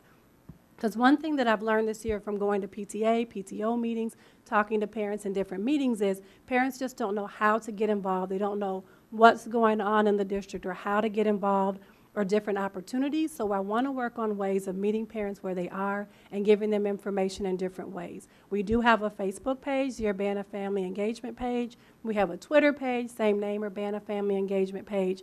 So we're working on different ways to meet families' needs and try to get information out of these are all the wonderful things Urbana is doing in terms of family engagement, but streamlining it so that it makes more sense and that families are aware of the things that are going on. Another thing coming up for next year, there'll be a Special Education Parent Advisory Committee that will be under the leadership of Todd Taylor and Dr. Diane Richardson. A parent requested this, and we think it is a great idea to address some of the questions that came up in the parent advocacy group of making sure that special education parents have a voice and are aware of the things that are going on with policies, procedures, and practices. So that will be coming up next year. I also adjusted the FACE Leaders job description to make sure that each school has interactive student-parent workshops once a quarter. What I want to make sure that happens is that parents are learning what the Common Core standards are. They're learning teaching structures and strategies that they can use at home with their children, right beside their children. They can get a packet of information during the workshop, take that home, and continue to practice it. What happens sometimes when we have the big school workshops and events, which are great, is that parents and kids sometimes are separated. There's a lot going on, and when you go home, you don't always have something that you can work with your child on, and you don't really know how. You picked up lots of great things, but this will be something with students and parents sitting right beside each other, learning together. This is the Common Core standard. This is a part of our school improvement plan. This is what we're going to do. So each school's interactive workshops will be different because they'll be based on their school improvement plan that'll also make parents more aware of what are the school improvement goals for our school. Principals will be asked to have a principal advisory committee next year. This is something that has been done in the past and hasn't been done in a while. We want to bring that back again to be transparent and supportive, to make sure that parents feel like they have a voice, to feel like they have a relationship with the principal, to feel like they can have that conversation with the principal and they're part of the decision-making body in their school. All principals will be asked to do that at least once a quarter for a minimum of an hour. I do know that the new principal of Urbana Middle School has committed to doing it once a month just to establish that relationship and that rapport with families. We're asking just for a minimum, but he's going above and beyond. That's all that I have. If you have any specific questions, I'll be happy to answer them. Board. Thank you, Ms. Webster. So let me just see if I got this right. So we have the Urbana Family Advisory Committee, which will meet monthly this coming year. Yes.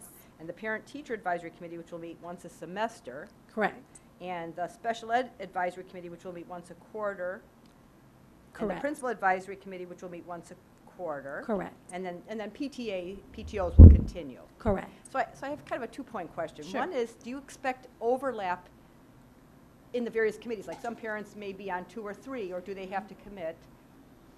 And the second part of the question is, and maybe you kind of answered this, but just you can say it again. Sure. How do you expect parents will know which committee to commit to?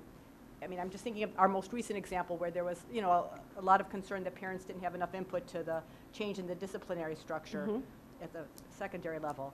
You know, and if parents wanted to provide input to that decision, will they know which of these, you know, various committees to commit to so that their voice is heard on that particular issue, as one example? Well, to answer your first question, there probably will be some overlap because there are some parents that feel very strongly. So I know for sure one of the parents that's in the audience that's also an executive board member of the Family Advisory Committee is spearheading the Special Education Committee. So I know that she will commit to 2 for sure. Okay. So she'll be on 2, and there'll be other parents that will commit, others as well. And one thing that I was thinking about before this meeting started is a parent asked for clarification on some of the things in my report, as well as making maybe some kind of flow chart to make it clearer. Because I think some parents will commit to one and not the other. And for the Family Advisory Committee, since we're going to have topics next year by month, it's perfectly okay for that group to be fluid. And if you are interested in the topic in September and October and not so much in November and December, you don't have to commit to the whole year. You're more than welcome to just come in as the topics suit you. So that was our purpose of making specific topics, to try to increase our membership of people that actually come, not the membership, attendance of our actual meetings, because the Family Forum was the largest we'd ever had at a Family Advisory Committee meeting, and that's exactly where we meet every time. So having the topics, we're hoping to pull parents in as they can come, but giving them those topics for each month ahead of time, so that way they can determine, you know what, this month this doesn't fit my schedule and that's okay, but next month I'm really interested in learning more about PBIS, Positive Behavior Interventionists and Supports, or this month I'm really interested in learning more about restorative practices. So we're hoping to make it easier so that parents can pick and choose, because you're absolutely right. That's a lot of committees. The reason we have so many committees is we're trying to meet everyone's needs, and there are some parents that are interested in the policy and procedures and the data. And there are other parents who that's not their interest. Their interest is more topics and how can we help our children right now. So we're trying to meet everyone's needs by having different opportunities for engagement. Okay, yeah. Well, thank you. You're To welcome. add to that answer just a little bit, Peggy, the Parent-Teacher Advisory Committee, the one that meets in September and in May, is the one that is defined in board policy. And so that is technically a board committee. And so one of the things that I'll be asking the board president to do is to select, he usually does this through volunteers, 2 people to serve on that committee. Okay. I'm saying that because that will be one that will make sure, you know, make sure that you can be at those meetings, people who volunteer to be on that committee. But board members are welcome to attend any of the parent advisory things and encouraged to attend any and all of the parent advisory committee work. Thanks. Paul? It's a fantastic report. I'm really happy to hear the depth and breadth of outreach that your office is doing. I was wondering, what can we as a board do to further enhance and support your efforts? If you had a wish list for things, for staff, for resources, you know, what can we do to help you? I'm getting excited. The main thing would just be word of mouth. When you see things on Facebook, on Twitter, et cetera, to share that information, attend the events, and give feedback as much as possible. This will be just next year will be my 2nd year in this position, and I welcome any and all feedback. So just support, come out. If you know of the people that would be great to invite to the Parents Academy as either presenters or at the resource fair, let me know that as well. So my wish list would just be to get the word of mouth out more about the activities we're doing, and to be able to bring more families in and make them feel welcome. I just had a couple quick questions. Sure. Number one, do you ever offer, I'm not even sure what time your meetings are, but do you ever offer dinners to families, or also do you offer childcare? One of the requests for the Parents Academy for next year was to offer dinner, because we started at 6 and parents said it was too hard to get there and to get dinner. So next year we're going to offer dinner from 5:30 to 6 before the Fall Parents Academy, and I'm going to send out like a survey of kind of an RSVP just to know how much to order, because I don't want to have too much and I never want to have not enough. So we're going to offer it then, and we do offer childcare at the Urbana Family Advisory meetings that we have at the Neighborhood Connection Center. And we had childcare at the Parents Academy as well this year. It was in the cafetorium, and we had, actually for that first time, we had more staff than we did children, but that was okay. The kids had a ball. And I wanted to know from what I see since it meets, it's a diverse group. And then I see a lot of families here, but are you reaching the single parents that don't know what to do? Because I have a concern with that, with as far as the behaviors we're dealing with. They don't even have you got the parents that really know what they're doing. They just, a lot of them are on this advisory, but they need to be mentoring in these groups those that don't know what to do, because I'm seeing a lot of parents in our area not doing what they're supposed to. I've been in 2 stores and the kids 5 and 6 running around, and a parent looking at dresses, and they were opening up. I mean, seriously. So I can imagine what they're doing in school. The parent's not on key, and someone needs to. They need to be at these meetings. Well, part of my wish list would be to help with that. Okay. So to get more, but we do have a diverse group because 2 of my executive board members are single mothers. So I do have a pretty diverse group, and a couple of them, I don't want to call them out. Okay. But yes, I do. I can tell you for sure I do have some single mothers on my committee, but part of my wish list would be to have help with that, because I do see a lot of single mothers, former students of mine that I beg to come, that I text, that I hound on Facebook, and everybody tells you they're gonna come, but they don't. But then when it happens, they don't come. So I have been reaching out, but people will tell me anything to get me to stop. So that will be help of, door to door, seriously, if the people encouraging people. Right. If we have to get them there, because they say, yeah, I'm coming, Miss Brown, I'm coming. But they don't come. And they don't come. But, but I'm persistent, so I get the information to them in my own way. Yeah, because I know a certain section goes to the Neighborhood Connections, but I'm talking about that King area, the Ellis Drive area. Me too.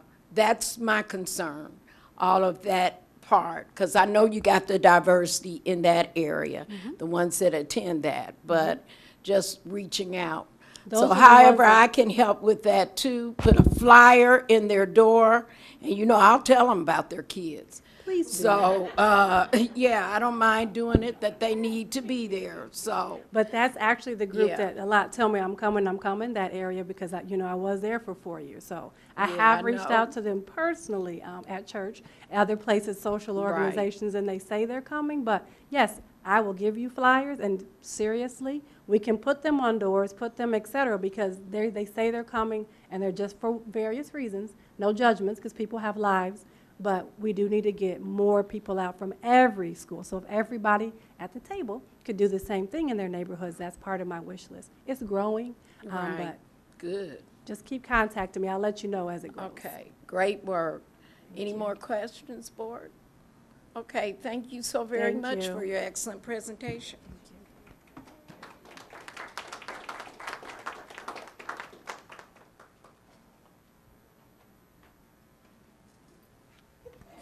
Okay, we'll have the superintendent report. Yes, I'd like to first run through the Freedom of Information Act requests from the past month. We had Ken Leach from SSC Services for Education ask for our current custodial service provider, custodial contract, expiration date, and annual contract amount. We have James Bachman from the Illinois Retired Teachers Association ask for the names, district email addresses, and home addresses of all retiring Illinois educators for this current school year, 2017-18.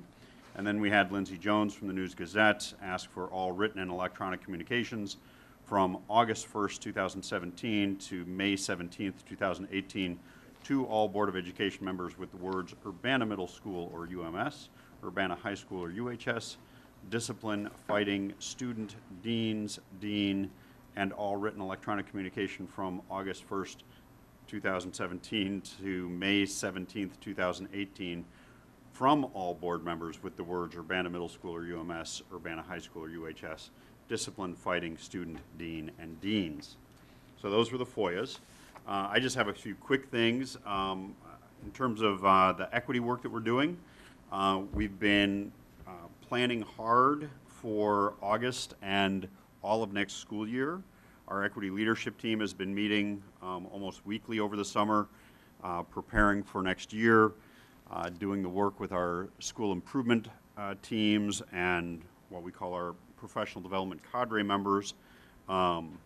And our focus next year is going to continue our racial equity work with a specific focus of culturally responsive teaching.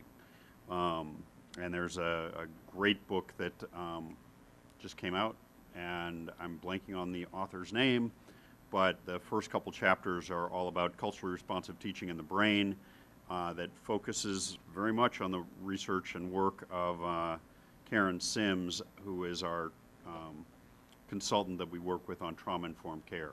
So it was great to see some of her work mirrored in that resource. In terms of excellence, one quick thing, and that's please come out to the 4th of July parade, the CU 4th of July celebration this year. The parade is going to feature Urbana High School Marching Band. So it's, it's rare, in part because many of our marching band students have summer plans, but our students and band boosters and music department of the high school really pulled together, and unless we see massive illness or sudden vacations, they're planning on being in the 4th of July parade, which is pretty exciting.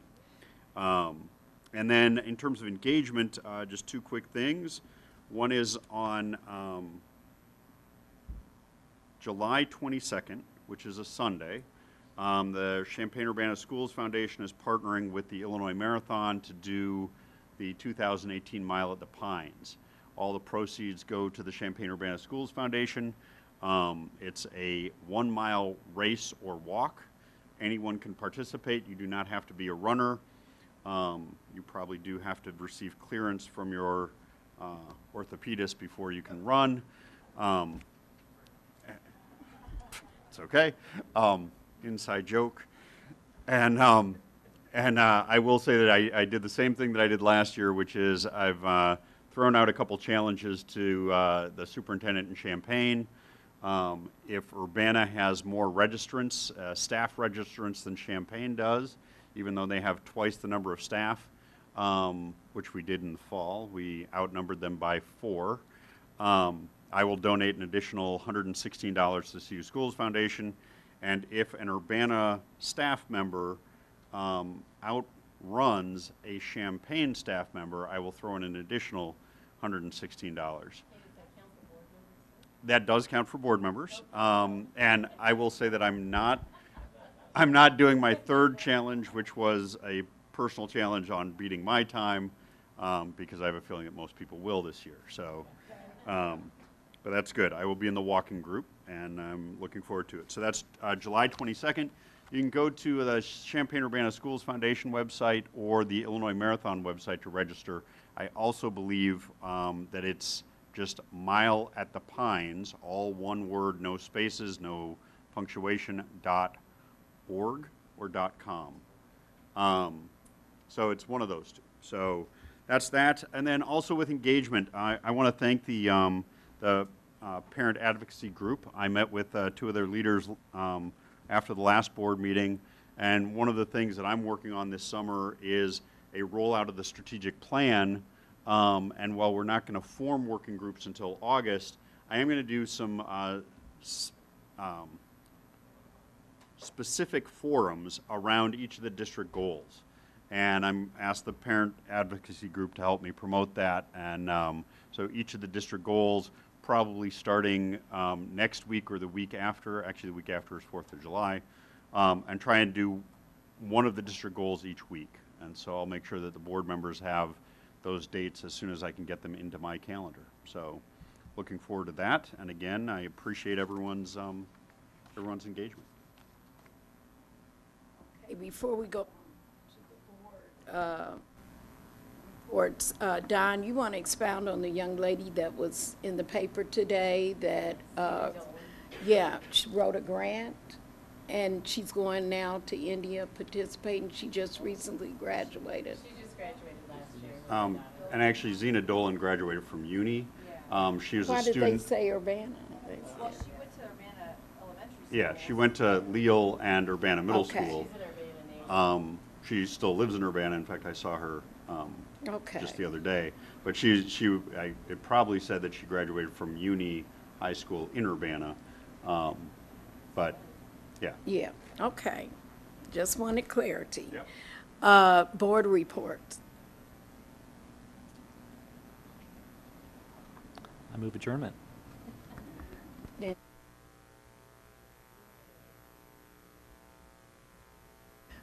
And there will be no action after the executive Right. session. Okay. We have an executive session, so there has been a motion on the floor. Move adjournment? Okay. All in favor? Aye. None opposed? Meeting adjourned.